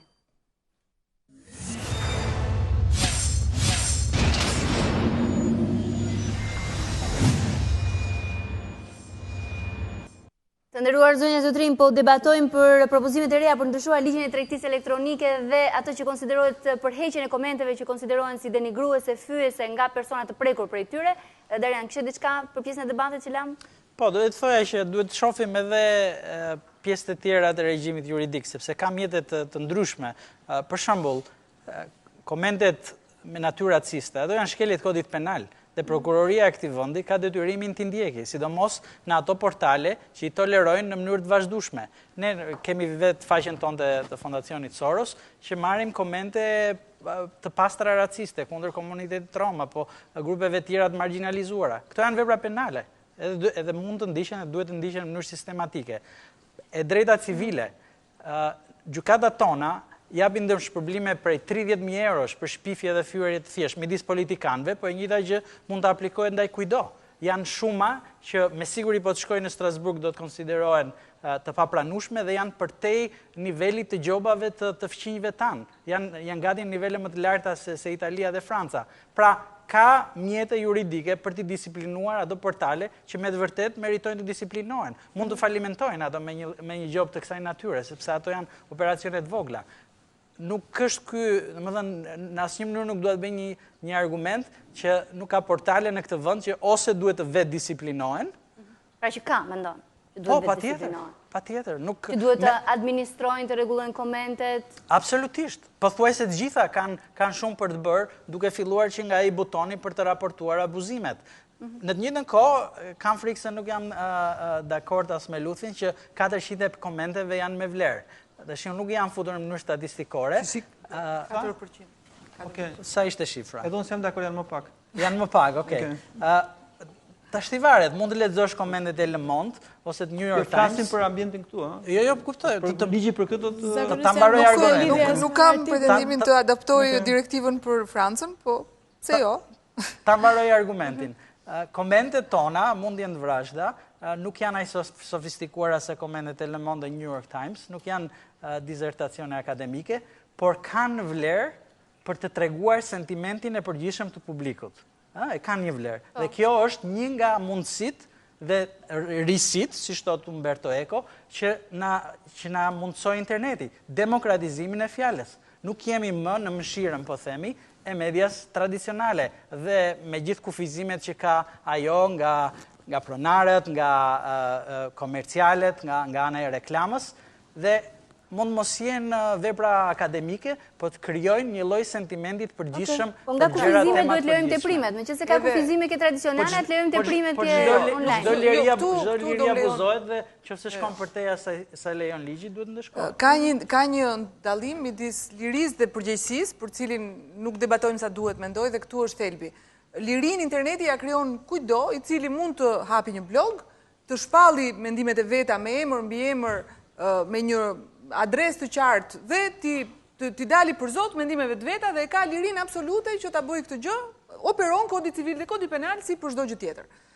Dhe pikrisht, ju po thoni pikrisht ato që themi dhe ne, përmbajtjen e paligjshme e përcakton kodi penal. Ju thoni duhet të ndërhyj prokuroria dhe të kontrollojë komentet e portaleve. Tani, unë e di që ne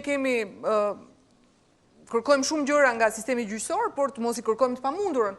Patjetër që ata duhet ndërhyjnë, por duhet të informohen. Kundër racizmit, është t'i kërkosh shumë prokurorisë që të bëj diçka për komentet raciste? Prokuroria ka vënd për të ndërhyrë në 1000 fusha. Ajo që po themi është që prokuroria duhet ketë mundësinë të informohet dhe personi ndërkohë duhet ketë mundësinë të mbrohet. Kaq. Kjo është. Dhe nëse komentatori ka arritur stadin që dëshiron të shpalli dhe të mbrojë me forcë idetë e veta, le të hapi një blog, i kushton vetëm 5 minuta dhe t'i mbrojë ato, kaq. Po flasim të interneti ka krijuar këtë mrekullinë e qarkullimit të lirë të mendimit, të opinionit, ku du në bërjes tregti, të ruajtjes e tjere, përdore si arkiv. Rasti që ne po diskutojmë konkretisht ka të bëjmë me abuzimet në komentet shqiptare. Ne kemi 1.400.000 llogari Facebookut hapura vetëm nga Shqipëria, në një vend ku jetojnë 2.7 milion banor, do të tregon që njerëzit flasin.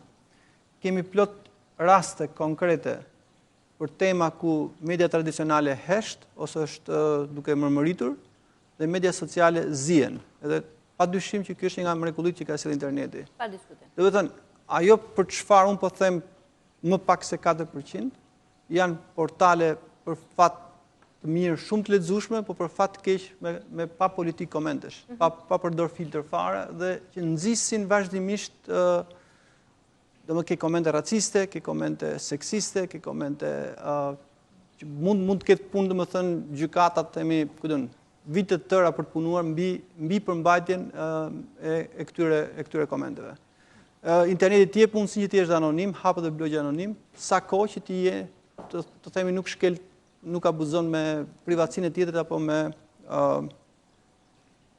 ligjin. Me dy fjalë, direktiva do të bëhet, çështja e gjobës autoritetit janë të diskutueshme dhe për mendimin tim duhen ripar me themel, por më tepër kjo do të ishte një zile zgjimi për median. Do të thënë që të jetë më tepër drejt vetë rregullimit. Një gazetari e keqe shkon me këmbët e veta në dyert e gjykatës. Do të thënë dhe ky moment le të shërbejë për të rregulluar gjërat. Ndërgjegjësim, vetë rregullim, përgjegjësim dhe pastaj vim në momentin a duhet pritet një vendim gjykate kur ka një rast flagrant të shkeljes ligjit, siç përmendet ju. Që ndonjë media ka departament juridik brenda vetes? Departament juridik? Po, që të ketë jurist që të kontrollojë kontentin që nxjerrin transmetim. Unë besoj që përmbajtja e komenteve për cilat ti ke në mendje dhe unë që përpiqem të artikuloj, nuk ka nevojë. Jo, se kam vetëm vetë, e kam edhe për përmbajtjen, për një hulumtim që mund bëj vetë media. E para, media tradicionale tek ne është pak a shumë është e drojtur. Nuk është se kemi një media që po bën investigime, që po është në presion se po bën hatan me investigimet dhe tani do të ketë departament juridik për ta mbrojtur. Më shumë po flet themi në një farë mënyrë media sociale. Dhe në gjendjen që është gazetaria sot nuk ka nevojë shumë për jurist për të mbrojtur nga sulmet e sofistikuara të juristëve kundërshtar që mund të ishin të avokatë themi zyrtarëve të lartë apo të bizneseve të mëdha. Gazetaria tani është përgjithsisht e drojtur. Gazetaria tradicionale nuk ka nevojë për jurist. Ne këtu po flasim për këto njerëzit që s'kan gojë dhe zë për të mbrojtur kur denigrohen publikisht. Po flasim për bullying që nuk është më si dikur që shahet dikë, futesh në shtëpi mas 2 orësh dilje dhe nuk të shande më dikush, po e ke 24 orë online, e ke 365 ditë, e ke konstante. Ne po flasim për fenomene të reja. Dhe sigurisht nuk po flasim për të kthyer mbrapsht, sepse është situata që themi kur ndodhi kapërcimi nga lëvizja me kuajt e makinat. Njerëzit sigurisht u tronditën se pati ca aksidente, por nuk mendoj njëri që do të kthehen tani që të ndalojmë makinat se ka aksidente dhe të kthehemi prapë te kuajt. Është një mjedis i ri, janë sfida të reja, janë telashe të reja, po për median vetë dhe për profesionistët pak gjë ka ndryshuar. Më pyet drejtori i televizionit Ora News, zoti Rakipi, për ju zonja ministre, thotë pse keni me kaq merak që të bëni këtë direktivë Bashkimit Evropian? Se ka shumë kërkesa të tjera direktiva që duhet i bëjmë përpara se të shkonim deri këtu. Po këtë do ta bësh. Unë do doja shumë të thoshte zoti Rakipi cila është direktiva për fushën që mbuloj unë, të cilën nuk e kemi adoptuar, ne nuk kemi lënë asgjë pa bërë, dhe kjo është një nga detyrimet e progres raportit e shprehur qartë, pra siç thash, progres raporti është shprehur për amendimin e propozuar nga deputetja Bregu dhe për faktin që shërbimet e shoqërisë informacionit nuk janë qartësisht rregulluara, pra edhe vetë progres raporti konstaton që ligji aktual ka nevojë për amendime, është ligj kompleks. Të them të drejtën, ne vetë brenda për... E prisnit që do shkaktonte gjithë të debate? Edhe po edhe jo, në kuptimin që çdo gjë që prek atë që quhet shprehje e lirë, patjetër ngjall debate dhe është shumë mirë kështu, por edhe sepse është shumë teknik, ne vetë për ato pak amendime, se nuk janë aq shumë amendime, janë pak, për ato pak amendime kemi patur debate shumë të zjarrta brenda për formulimet, sepse është shumë teknik dhe goxha i vështirë. Po dhe prap ka debat, se nuk janë zgjidhur. Patjetër do t'i vazhdojmë për ato pika që na mbeten ende për t'u sqaruar. Do thoya me qesh ministre këtu, Dariani është nga ekspertët më të mirë për lirinë e shprehjes, jo për Shqipërinë, po për një hapësirë goxha të gjerë. Po ta dëgjojnë Darianin më mirë në këto dy pika, do kemi pak të lashe. Kemi patur një 3 orë debat në zyrën time me Darian. Po që nuk u reflektuan ato tek projekt ligji. Jo, çdo debat reflektohet absolutisht 100%, se pastaj, po sikur Dariani mos jetë dakord me lutin, si t'ja bën? Ja, patjetër një gjë është e sigurt që objektivat janë të lavdërueshme, nuk kemi diferencë aty dhe që çështja është komplekse dhe ajo patjetër është përtej diskutimit. Problemi është që siç ndodh shpesh me rregullimet e drejtave themelore, është një shprehje që djalli është në detajet dhe skema konkrete, pra mjetet që janë zgjedhur, për mendimin tim, janë problematike dhe duen ripar. Eliza? Është shumë mirë që ka debat në aplikimin e këtij ligji, sepse po të mendojmë tash, disa nga referencat që thuheshin këtu është në media tradicionale ka qenë kështu, dhe në median online duhet të jetë në këtë lloj forme. Dhe faktikisht media kur është konceptuar fillimisht ka pas dhe një rol edukativ. Dhe disa nga këto reminiscenca e shikojmë nga njerëzit që janë pak më të rritur dhe janë mësuar me atë lloj media ose gazetarët profesionistë. Ndërkohë tani jemi duke u përballur me një brez që njihet dhe prezantohet për herë të parë me median online dhe lajmet i merr në celular dhe nëpër aplikacione. Dhe në momentin që kjo është e parregulluar, merret si e mirëqen që titujt duhet të jenë bombastik, duhet të tentohet për like dhe klikime, dhe ndërkohë nuk ka përmbajtje. Dhe për sa i përket mënyrës trajtimit të temave të ndryshme, për pjesë hulumtimi apo të kërkimit të realisht të së vërtetës, nuk është se kemi shembuj shumë vërdall, po zakonisht nëpër portalet është një lajm që del, shikohet kush ka më shumë klikime, kopjohet dhe shikon për 1 orë, për 2 orë në të gjitha websajtet. Dhe është për të përgjuar çdo lloj debati dhe kritike për këtë pjesë që të bëhet sa më mirë dhe për të qenë një shembull pozitiv për gjërat e reja që mund dalin mbas disa vitesh. Okej, ju lutem pak vëmendje të ndjekim një rast konkret dhe si do të zbatohet ndarësit të ligji, që ta bëjmë pak më konkret bisedën. Projekt ligji miratuar nga Ministria e Inovacionit për tregtinë elektronike ku përfshihen edhe mediat online, ka ngjallur shumë debat tek blogerët dhe gazetarët e këtyre medjave. Një pikë e cila shihet me skepticizëm është përkufizimi i termit përmbajtje e paligjshme, i cili referohet përmbajtjeve të përcaktuara në kodin penal si përmbajtje të ndaluara për t'u shpërndarë me anë të sistemeve kompjuterike. Por ndërkohë raste të tilla mund të jenë pjesë edhe e kodit civil, duke përfshirë veprat e dëmtimit të imazhit dhe reputacionit, në të cilin bëjnë pjesë jeta private e individit. Duke marrë një rast nëse në ndonjë artikull komentojnë mbi jetën private të një personi të njohur në publik me fjalë të pajishme, por që nuk përbëjnë vepër të përcaktuar nga kodi penal, a i dënon ligji i propozuar? I dënon? Përgjigjja është jo. Përgjigjja është jo. Ligji nuk merr përsipër të përcaktojë çfarë është përmbajtje e paligjshme. Edhe një herë. Këtë gjë e përcakton kodi civil dhe kodi penal. Dhe ky ligj nuk ndryshon absolutisht asgjë në këtë drejtim. Nëse ka këtu propozime që të rishikohet kodi civil dhe penal, ti shqyrtojmë.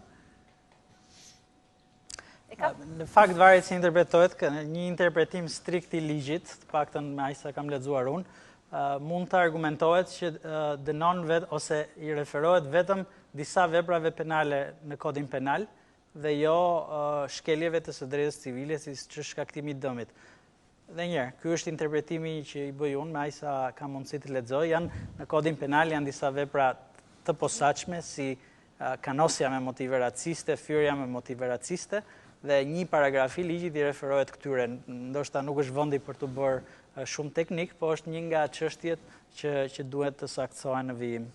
Zonja Ministre, më vijnë shumë mesazhe që po na ndjekin, më vijnë edhe shumë komente që shkruhen në portale, në fakt që janë të turpshme, nuk arrija t'i lexoj, që janë për figura publike. Po heqim këtë pjesë sepse kam një pyetje më drejt për drejt. Ka një pretendim se ky ligj është i pasbatueshëm, po bëni një ligj të pasbatueshëm. Si përgjigjeni këtyre kritikave? E para ligji ekziston sot dhe si çdo ligj tjetër duhet, nuk e diskutojmë, duhet të zbatohet. Këto amendime synojnë pikërisht ta bëjnë më shumë të zbatueshëm. Pra, edhe një herë, sot ligji thot, pra gjithë debatin, një pjesë të mirë të debatit që patëm këtu, komentet raportohen në portal dhe portali ka detyrimin t'i heqë ato, ekziston në ligjin sot, pra ne po diskutojmë diçka që ekziston. Ligji sot thot këto, nëse në rast raportimi, komentet duhet të hiqen me një herë. Dhe pikërisht ne gjykojmë që me një herë është e pasbatueshme, sepse nuk do të thot ndonjë gjë të madhe, dhe themi me një herë do të thot 24 orë në rast se është shprehur gjykata, 48 orë në rastet e tjera. Pra në rastet flagrante është 24 orë, siç përmendi Darieni, në rastet për shembull kur cënohet privatësia e fëmiturve ose hate speech. Pra, ne synojmë ta bëjmë më të zbatueshëm, por nëse ka sugjerime për ta bërë edhe më të zbatueshëm se kaq, jemi shumë të hapur për të diskutuar. I bëjmë sugjerimet apo i ke bërë? Apo ke hequr dorë? Pjesa më e madhe. Jo, asnjëherë. Besoj se 95% të sugjerimet e Darienit janë marrë parasysh, nëse zgabohem. Jo të gjitha. Ai është më pak kënaqur me sa shohën sot.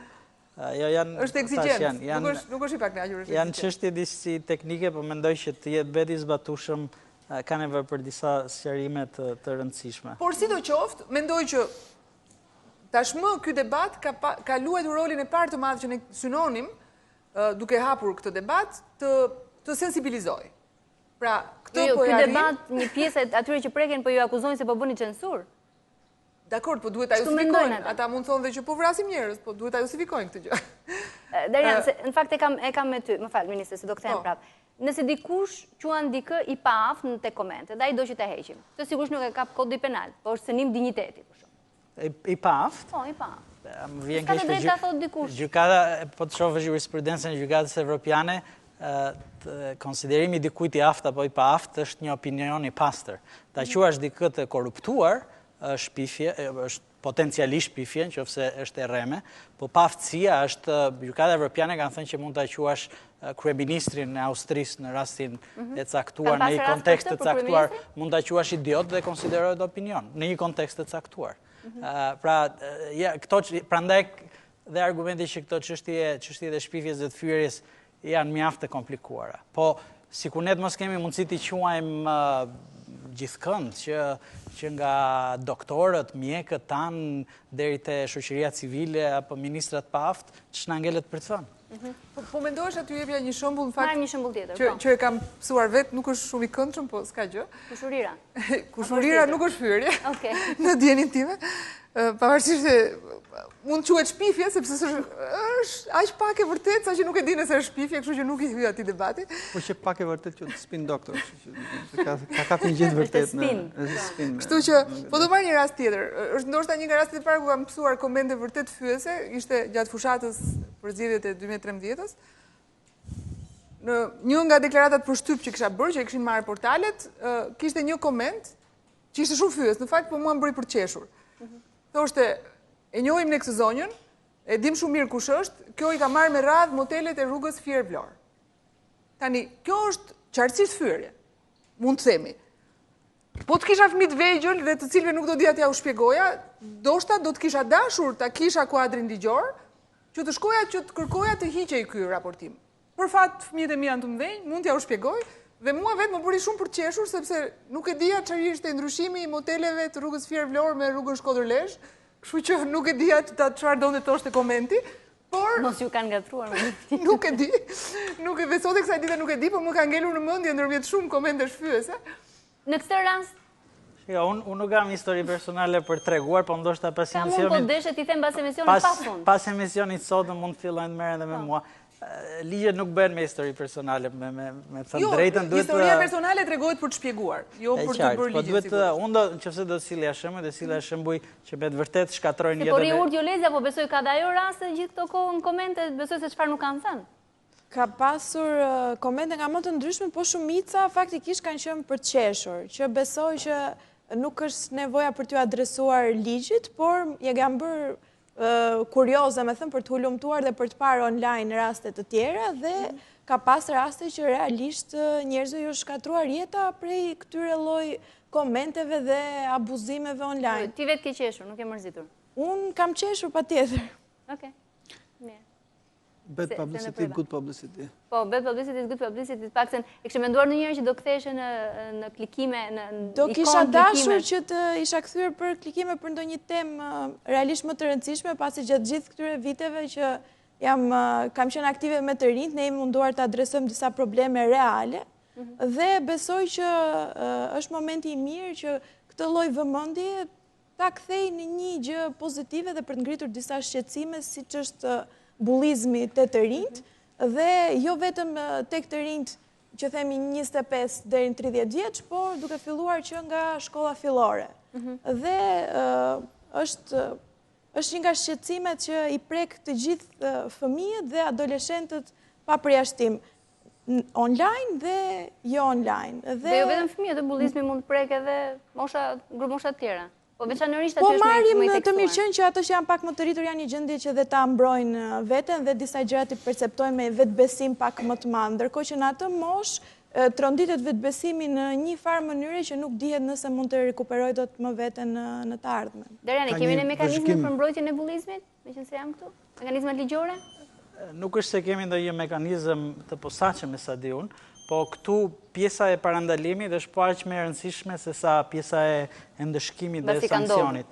Mjaft vende kanë programe të plota për shembull për pornografinë infantile, që janë në bashkëpunim midis mekanizmave shtetëror dhe industrisë private që kanë në dorë vetë rregullimin. Këto janë tema që dhe vende më të zhvilluara janë duke i rokur edhe janë tema të vështira. Edhe vetë publiku dhe vetë mentaliteti i publikut po ndryshon përkundrejt kësaj teknologjie të re me cilën përballemi. Për shembull, ka studime që tregojnë se sjellja e adoleshentëve ka ndryshuar shumë në 10 vitet e fundit. Ata vetë, me gjithë moshën e re, janë tashmë shumë më të kujdesshëm me çfarë postojnë në accountet e tyre në Facebook dhe me këndajnë informacion, sepse shohin histori të tmerrshme që dikujt për një klik të gabuar ka pasur reperkusione shumë serioze. Në këtë drejtim, se u përqendruam vetëm në një pjesë e vogël e ligjit, por nuk e projekt ligjit, por nuk diskutuam gjithë çështjet e tjera, nuk di nëse ata që na dëgjojnë dhe po dhe personat në tryezë e din që qeveria, 4 ministra, kemi nënshkruar një memorandum of understanding nëpërmjet UNICEF-it me operatorët e komunikimeve elektronike për mbrojtjen e privatësisë së fëmijëve, pikërisht për këtë çështje. Pastaj, një element tjetër i ligjit i rëndësishëm është çështja e spameve. Të gjithë marrim sot në emailët tona spame, pra informacione të pakërkuara, që na vinë dhe ndaj të cilave nuk kishim një mjet të qartë për t'i penguar.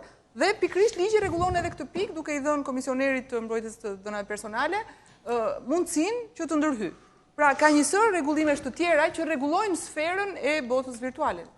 Ludik, kështë diçka që parë në preva? Jo, më që u përmend çështja e të miturve në internet dhe problemet që ka krijuar. Është një studim i fundit, mos gaboj, World Vision, që ka dhënë alarmuese për sigurinë e internet dhe për rrezikun dhe mënyrën themi revolucionare që ka ndryshuar në jetesën e gjithë secilit tashmë interneti.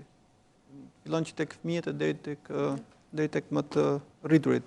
Dhe duke qenë që është një sferë ku nuk është thjesht vetëm komunikim dhe shkëmbim informacioni, por është një sferë ku bën biznes, bën tregti, për zbavitje të tjera, sigurisht që ka këto, do të thënë, nuk është e lehtë themi rregullimi ligjor. Në kontekstin e themi zanatit, gjithmonë duhet të themi që prioritetet në një farë mënyrë mbetet liria e shprehjes. Kjo është gjëja që i ka munguar historikisht i vendit. Mbetet themi media në sensin e përgjegjshmërisë që ka.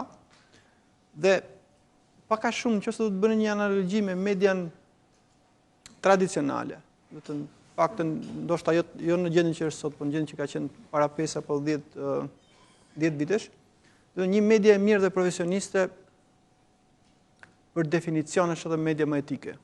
Dhe ruan veten. Nuk ndodh domethënë që ti djesh profesionistë janë jo etik në një farë mënyrë. Edhe këtu historia tani ka ngecur pak në kuptimin e klikime për hir të klikimeve. Dhe duke menduar që unë nuk besoj që kjo përkthehet në mënyrë automatike në vlerë themi monetare, ndoshta kjo nisma që duhet Google Ads të kalojë edhe në pjesën e Shqipërisë, ndoshta duhet pak më tepër këmbgulje dhe pak më tepër themi nuk ka pse të mbetet hapësira shqiptare, që website-et shqiptare të pak të përfitojnë nga pikpamja financiare, nga trafiku i mundshëm i reklamave. Po dhe kjo komenteve është e diskutueshme, se ke gazetën Express që është ndër më të klikuara të Kosovës, e cila nuk ka komente dhe i siguron klikimet. Ky rast është shumë mirë, po shumë media tradicionale, mjaft të mira i kanë mbyllur komentet sepse i kanë kaluar në rrjetet sociale. Do të thënë kanë kaluar trafikun në rrjetet sociale. Rasti që u përmendet, çfarë ka rezultuar? Ka rezultuar në klikime më të shumta, sepse tashmë aty shkojnë njerëzit pa frikë. Do të thënë një familjar që është mund t'i japi faqen ta lexojë edhe adoleshenti apo adoleshentja, për shkak se nuk do të gjendet përballë, domethënë fyrjeve, downloadimeve të stresave, problemeve që mund të kenë komentues të ndryshëm. Do të thënë edhe kjo është çështje thjesht çështje zgjidhje. E kuptoj, pra, po do të them, nuk është vetëm këto kontente që kanë fyrje, denigrime, video të rrezikshme, përmbajtje të papërshtatshme, të sjellin klikime domosdoshmërisht. Ka edhe një portal si ky që dhe s'është i vetmi, në botë ka shumë bujë të tjerë. Nëse do t'i bëjmë një analizë, në ky portal që ti përmendën në Kosovë ka një 10 herë më shumë fuqi punëtore se sa portali më i mirë që është këtu. Po të mbjetojnë ata që kanë mundësi të mbjetojnë drejt dhe mos fyen dynjan. Por që ka raste plot që dhe ata kanë kopjuar tituj të portaleve këtu, që prapë është për të diskutuar se si marrin klikime, se si marrin nëpërmjet komenteve, marrin nëpërmjet titujve që s'kan lidhje me përmbajtjen pastaj. Për t'ju kthyer në një moment këtij raportit World Vision, sepse është interesant. Unë personalisht kam ca pikpyetje mbi metodologjinë, po një nga elementet shokuese që ata kanë konstatuar është niveli i mjerueshëm i ndërgjegjshmërisë midis prindërve shqiptar për rreziqet që fëmijët e tyre, po të lihen të lirë të vozisin, siç thuhet, nëpër internet mund të hasin. Dhe këtu për të qenë realist,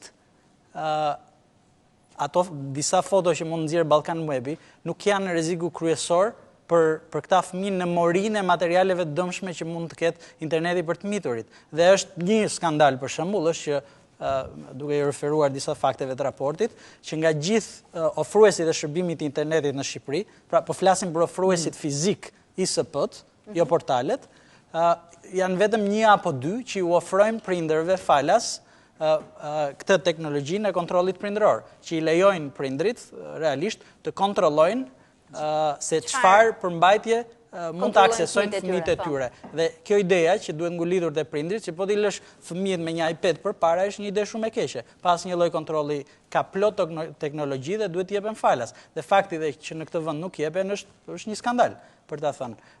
Të njëjtën gjë mund thuash për nivelin e ministrën këtë pjesë, besoj. Po shiko, nuk është në një farë masë përgjegjësi e shtetit, po është dhe përgjegjësi e industrisë. Ktu futet vetë rregullimi dhe detyrimet etike të operatorëve komercial. Kemi një përgjigje?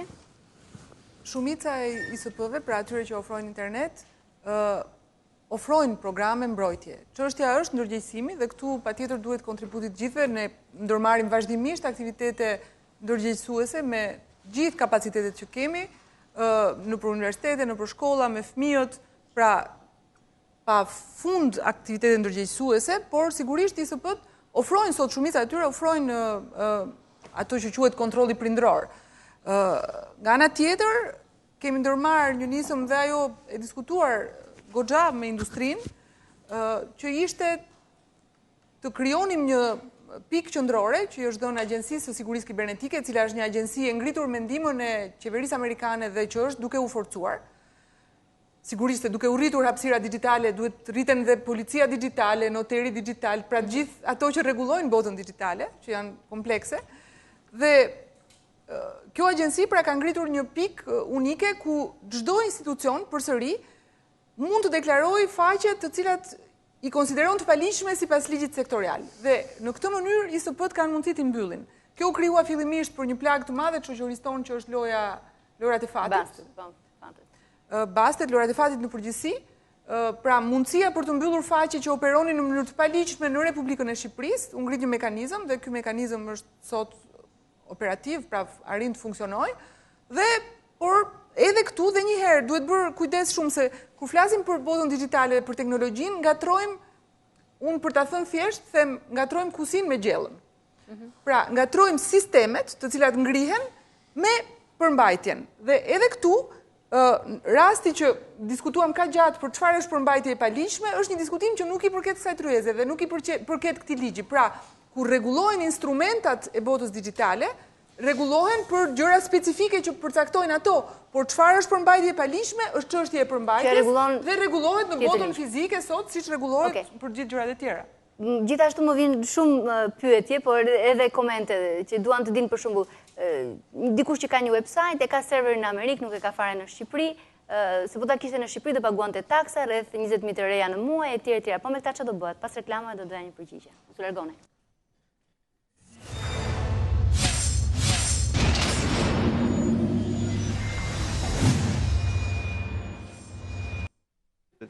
Jemi rikthyer në pjesën e fundit të mbetur, megjithëse u duk sikur e zauruan pjesën më të madhe. Përgjigjen për sa i takon dikujt që ka një portal, por që e ka serverin në Amerikë dhe po ta vër këtu në jurisdiksionin tonë do të paguhet taksa? Përgjigjja është shumë e qartë për botën digjitale, nuk është problem vetëm shqiptar, është problem në gjithë botën. Kemi pas rastin e WikiLeaksit, kemi pas rastin e njësër, rasti Snowden. Bota digjitale është ndërkombëtare, por rregullimet janë lokale. Pra ligji operon në Republikën e Shqipërisë. Që është i detyruar të zbatoj ligjin e këtushëm. Çdo portal që operon në Republikën e Shqipërisë zbaton ligjin e këtushëm. Portali që operon në Amerikë zbaton ligjin amerikan. Ka një parim të Komisionit Evropian të Këshillit të Evropës që mënyra se si do rregullohet marrëdhënia e tregtisë online të mos ketë rregulla më të ashpra se sa offline, le të themi. Mendoni që ky ligj garanton këtë parim? Pyetja shumë e vëndë dhe pikërisht u përpoqja të shpjegoj. Pra, ligji përpiqet të rregullojë vetëm pjesën digjitale, do të thoja, për aq sa është e mundur, dhe specifikën e botës digjitale, pa ndërhyrë të gjithë pjesa offline, duke lënë pjesën offline sa të jetë mundur të paprekur. Sepse e rregullojnë ligje të tjera, për arsyeën e thjeshtë sepse e rregullojnë ligje të tjera. Në fakt ka një diferencë sepse konkretisht, qofse hapim një gazetë, dikush shpif për mua në një gazetë, vetëm gjë që mund të bëj është ta çoj në gjyq, por përmbajtja mbetet aty, dhe gjykata do të vendosë nëse është e vërtet apo e rreme. Rreziku në botën online dhe pjesërisht nga mekanizmi propozuar është që përmbajtja hiqet, zhduket. Ky është diferenca e madhe dhe nuk është një diferencë e rëndësishme. Pra fakti që përgjegjësia pas faktit, po të paktën përmbajtja është aty dhe publiku ka mundësinë të aksesojë. Portali apo ai që vendos, ai redaktori që vendos ta mbajë në faqen e vet përmbajtjen e të tretit, në fund të ditës, kur të vi koha të përballet me drejtësinë, mund të ndëshkohet dhe rënd, por rëndësi ka që përmbajtja për sa kohë nuk është deklaruar e paligjshme nga një autoritet kompetent si gjykata, duhet të ngelet dhe aksesueshme dhe kjo është nga problemet dhe diferencat thelbësore që mendoj se kemi. Zotëria Ministre, meqense ligji është ende në diskutim, autoritetet përgjegjëse, që me sa duket kanë një problem edhe në mënyrën e përkufizimit dhe të lë vend për hapësira, dyshime apo probleme që mund të krijojë për zbatimin e këtij ligjit. Do ka hapësirë që të ndryshohen, modifikohen, të sqarohen më mirë? Patjetër që do diskutojmë me gjithë grupet e interesit çështjen e autoritetit përgjegjëse, por ato rregullohen sipas ligjeve të tyre specifike, pra nuk është se ju janë dhënë kompetenca të tjera suplementare, por sidoqoftë kjo është një çështje teknike dhe që patjetër që mund të diskutohet. Ndërsa mendoj çështja, diferenca midis përmbajtjes në një gazetë që mbetet lokale në atë gazetë e printuar në aq numra sa është gazeta dhe përmbajtjes në internet, që është një balë të hedhur që është aty për jetë të jetëve, ka një diferencë madhe në mënyrën se si qaset dhe për këtë arsye direktiva europiane ka parashikuar këtë që ne kemi në ligj. Juleza, kështë diçka? Do doja ta shikoja në dy perspektiva. Është dhe ai prekuri nga komentet ose nga fyrit, po është edhe fyesi. Dhe në qoftë se do donim që ta shikonim me simpati atë personi që është duke bërë komentet, faktikisht në momentin që thua diçka aq negative, që kalon në pikën që cënon dikë tjetër, do me thënë që ke një frustrim të brendshëm, do me thënë ke një lloj inati për diçka. Dhe besoj që ekzistenca e ligjit, qoftë në qoftë se zbatohet me përpikmëri ose në qoftë se nuk zbatohet fare, po thjesht pasja në mendje që është një ligj që ty të frenon për të thënë gjithçka që mendon, pavarësisht se unë jam për lirinë e plotë të fjalës dhe njerëzit të shprehen lirshëm, i bën këto njerëz në një farë mënyrë të bezdisen që nuk mund të thonë çfarë do lloj gjëje që kanë për të thënë, dhe i rikthen disa vite më para kur nuk ekzistonin rrjetet sociale dhe nëse ti ishe i acaruar ose i bezdisur me diçka, ishe i detyruar të dilje nga shtëpia dhe të shkoje dhe ta manifestoje atë mërzitjen tënde. Diçka e kishte menduar në këtë emision, po që ti do thoje që ti lën komentet online kështu siç janë, komentet nuk e kisha parashikuar. Edhe më tej, domethënë pjesa e shfryrjes online dhe thënies së mendimit tënd thjesht nëpërmjet një mesazhi, një portal, çfarëdo, në një farë mënyrë i qetëson këta njerëz dhe thotë unë e bëra kontributin tim në shoqëri, e thash çfarë kisha për të thënë. Nëse dikush vë një video që cënon jetën e një të miturit, çfarë mendon ti për këtë rast? Ajo është pjesë që duhet ta zgjidhë gjykata dhe personat përgjegjës duhet të marrin dënimin për katës, patjetër. Po flasim për komentet e kishte. Po flasim për komentet që njerëzit ju duket sikur e kanë bërë punën e tyre, po ndërkohë duhet të jenë më aktiv në shoqëri në formate të tjera, jo duke komentuar dhe duke u gricur me njerëzit në rrjetet sociale. Në këtë pjesë, domethënë do doja që ti nxisja të ishin më aktiv në jetën Vin ti thonë në sy ato, jo komente. Dhe madje të jenë edhe Juleza do t'i bëjnë të jenë pjesë e freshit në fakt, edhe të aktivizohen që të rregullojnë gjërat. Ajo është mund të jetë thik pak me dy presë se njerëzit dalin në rrugë, nuk dihet se në cilën anë mund të shkojnë. Në gjëra që besojnë. Po dalin në rrugë me ato mend që kanë të komentet, herët ky do jesh në një vend krejt tjetër dhe dilje me masa të forta sigurie, domethënë. Po. Vetëm për një sqarim të fundit, meqense jemi edhe këtë minutat e fundit të mbetura. E drejta për t'u ankuar është në këtë ligj. Është drejta për t'u harruar, Jo, drejta po, është vetëm për komentet, jo për kontentin, si pjesë e këtij ligji po. Po, qartësisht, kjo është të jetë qartë për të gjithë. Pjesa specifike është vetëm për ajo quhet përmbajtje e të tretëve, pra jo përmbajtjen editoriale. Jo përmbajtja editoriale. Por përmbajtja e tretëve janë komentatorët, rasti më i zakonshëm, po siç e thash, janë dhe reklamat. Po kur portalin Fjalë Merr e ka marrë nga një portal tjetër i cili gjithashtu mund ta ketë pasur pavërtet lajmin. Drejta autorit, jo, nuk është vetëm drejta autorit. E kam edhe për përmbajtjen që ka marrë. E ka marrë copy paste, e ka cituar portalin tjetër dhe e ka zgjidhur edhe problemin e drejtës autorit në këtë rast, sepse e ka cituar. Nëse portali në përgjegjësinë formulimi i saktë juridik është për përmbajtjet për të cilat nuk ka dieni. Ky rast që u përmendni është rast për cilin portali ka dieni, sepse e ka marrë dhe e ka përdorur, pra ka dieni. Nuk ka dieni ama do të portali që unë nuk e dija që ka shkelur ligjin dhe ai po shpif. Pikrisht. Dhe këtë rregullon raportimi, pra ti vërtet nuk e dije, por që nga momenti që informohesh nëpërmjet raportimit ke disa detyrime. Kjo është gjithë specifika. Cilat janë detyrimet në të raste? Për shembull, në momentin që thuhet që thjesht hiqet, dikush i ka bërë screenshot dhe ajo është e ruajtur diku përgjithmonë. A duhet që këto të përgënjeshtrojnë për shembull atë gjë që e kanë thënë të shtrëngur? Besoj që nuk do japim nga e para debatin, kjo është gjithë tema që diskutuam. Është edhe drejta për t'u harruar, Që? Drejta për t'u harruar, është gjykatës europiane. Nga Strasburgu. Luksemburgu. Nga Luksemburgu, që është historia një njeriu që kishte vendosur të shes shtëpinë. Kënë zjeri një oftim në internet, e shiti shtëpinë dhe muaj dhe vite më mbrapa vazhdimisht e bezdisin njerëzit, dhe mbi bazën e kësaj u bëje drejta për t'u harruar, që edhe të mos ekzistosh në këtë. Dhe ku aplikon të kujt ti drejtohesh për drejtën për të harruar?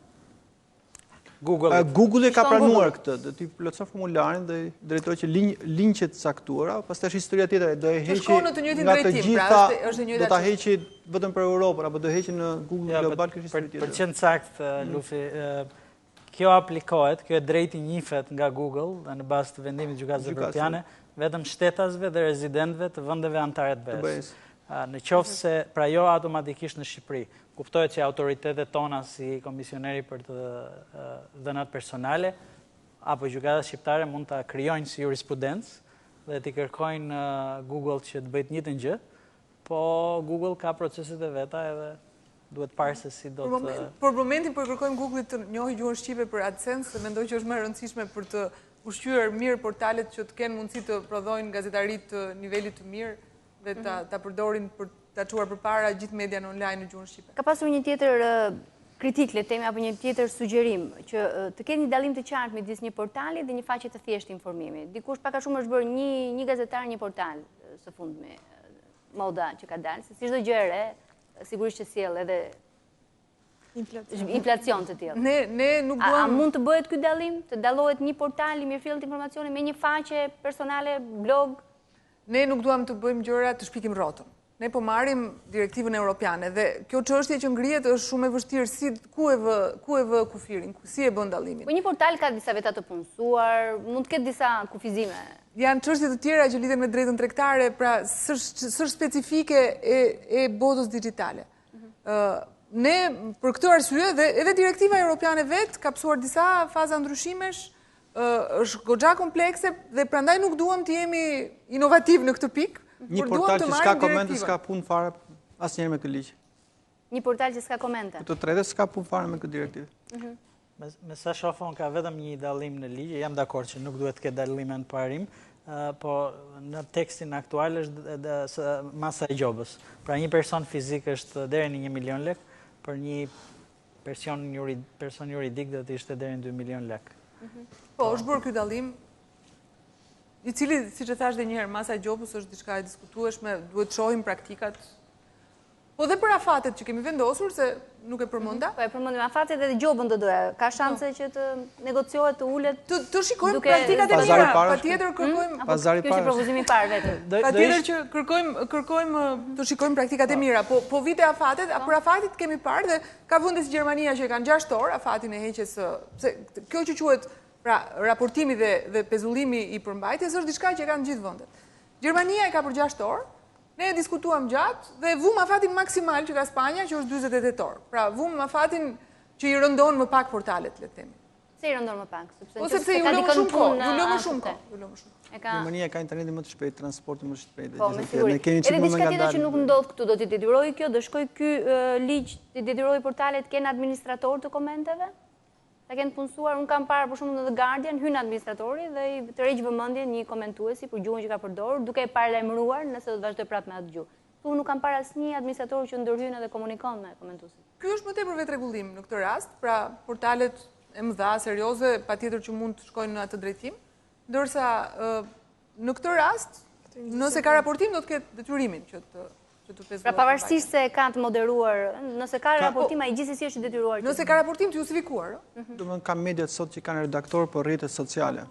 Jo më thjesht për pjesën online, por edhe për Facebook, Twitter, Instagram ka redaktor të punësuar. Tani kjo është çështja që ka përshtypjen që u shpërndam gjatë debatit dhe nuk është e qartë. Nëse ka raportim të justifikuar, çfarë do thotë? Të justifikuar për kë?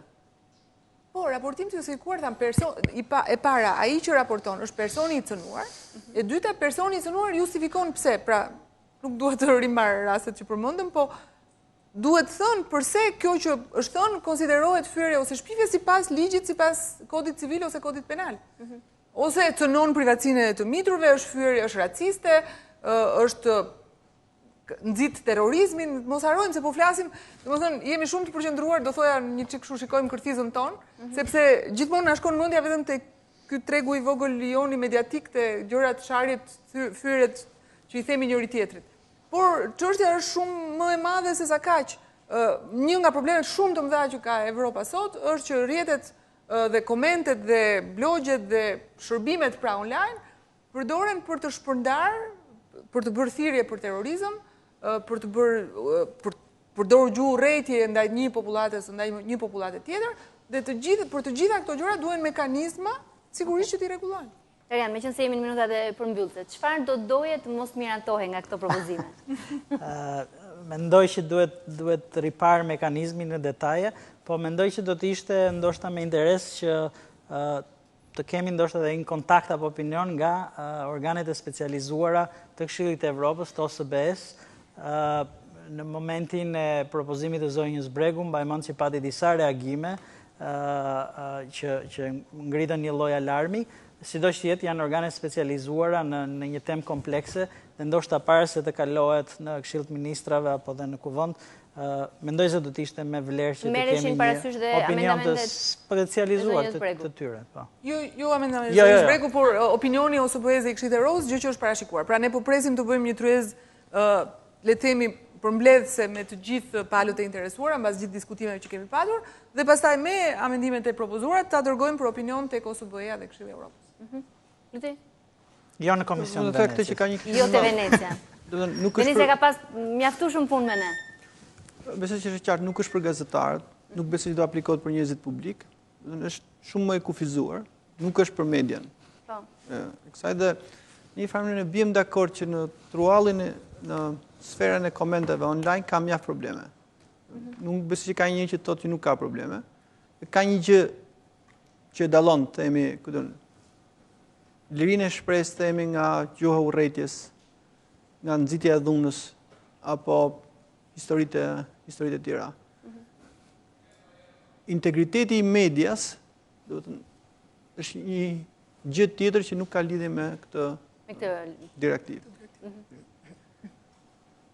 Historikisht, mediat profesioniste, gazetarët me integritet, nuk kanë pas, ose kanë shumë rrallë që që të kenë probleme temi me etikën. Dhe tjetra është kjo, e shoh si një moment për të nxitur vetë rregullimin. Do të thënë, është një moment për të nxitur vetë rregullimin në media. Do të jetë në variante ekstreme që ti do ta me gjoba apo. Jo, do ta mbyllësh vetë komentet, do e kalosh debatin në rrjete sociale. Të publikoj një kod etike. Çdo media mund të publikojë një kod etike. Do të kesh moderator, do t'i bësh me kontroll. Dhe po të marrësh një iniciativë për të vetë rregulluar. Historia është kjo që dikush është përgjegjës nëse bën një dëm. Sikundër e bën në gazetë, në radio apo televizion, mund ta bësh edhe online. Dhe dikush është përgjegjës për këtë, dhe dikush mban përgjegjësi për këtë. Okej, këtë e kam pyetje që më sugjerohet dhe nuk e di se sa saktë, por përpiqem ta lexoj është për zonjën Harito. A është i njëjtë ky projekt ligj me ligjin turku i cili në 2 vite ka mbyllur 27.000 websajte? Me ligjin? Turku, më kanë. Turk, duhet jetë nga Turqia. Që ka mbyllur 27.000, e kanë se shqetësim me sa duket. Nuk e kam iden fare të ligjit turk dhe nuk di nëse është për afrimin ndonjë direktive, nuk di t'ja përgjigje. Ligji turk është për bllokimin e faqeve, përfshi dhe YouTube, Facebook, është një gjë që të paktën do ta pranojmë, asnjë qeveri shqiptare nuk e ka bërë ndonjëherë dhe nuk e shoh tjetër. Ja tash po e shtin mendin me këtë. Jo, kisha disa komente që më sugjeronin këtë. Liza, për ta mbyllur, mendon që do rregullohet diçka me këtë ligj? Pasi të miratohet? Unë do ftoja të gjithë studentët e gazetarisë të investojnë shumë në formimin e tyre, të lexojnë shumë libra, që në një të ardhme të kemi gazetarë të cilët impenjohen maksimalisht në lajmin që nxjerrin dhe të tërheqin më shumë vëmendje ato lajme që kanë vërtet përmbajtje dhe nuk do të nxiten dhe njerëzit për të bërë ndoshta komente të padobishme. Mirë, unë po e bëj një koment, shpresoj nuk është fyes për atë që do e bëj, po më shkruan tani zona ministre se mbase do ta dëgjoni dhe unë ditën e vim. Në vend që të kapni derrin, po digjni gjithë pyllin me këtë projekt ligj. Besoj do donte një shpjegim ose një emision të veçantë, se nuk e di çfarë nuk kupton personi. Me idenë që jeni nisur për kapur ose për të penalizuar gjërat vogla dhe në fakt po penalizohet e gjithë industria. Po, ndoshta duhet të argumentuar se si po penalizohet industria, se mund thuash edhe një herë. Në këtë rast është pale e tretë nuk e kam prezente, po në debatin ardhshëm. Mund të një herë këtu, mund thuash, mund dalësh dhe thuash që unë kam vrarë 5 vet, po ndoshta duhet gjetur të vrarët. Nuk është ligjë për median. Për biznesin e medias. Batuta është e mirë. Për biznesin, batuta është e bukur. Batuta është e mirë, po s'ka lidhje me këtë punë. I faleminderit që ishit sonte. Faleminderit për debatin. Faleminderit ju që na ndoqët ndërkohë të shikues. Natën e mirë.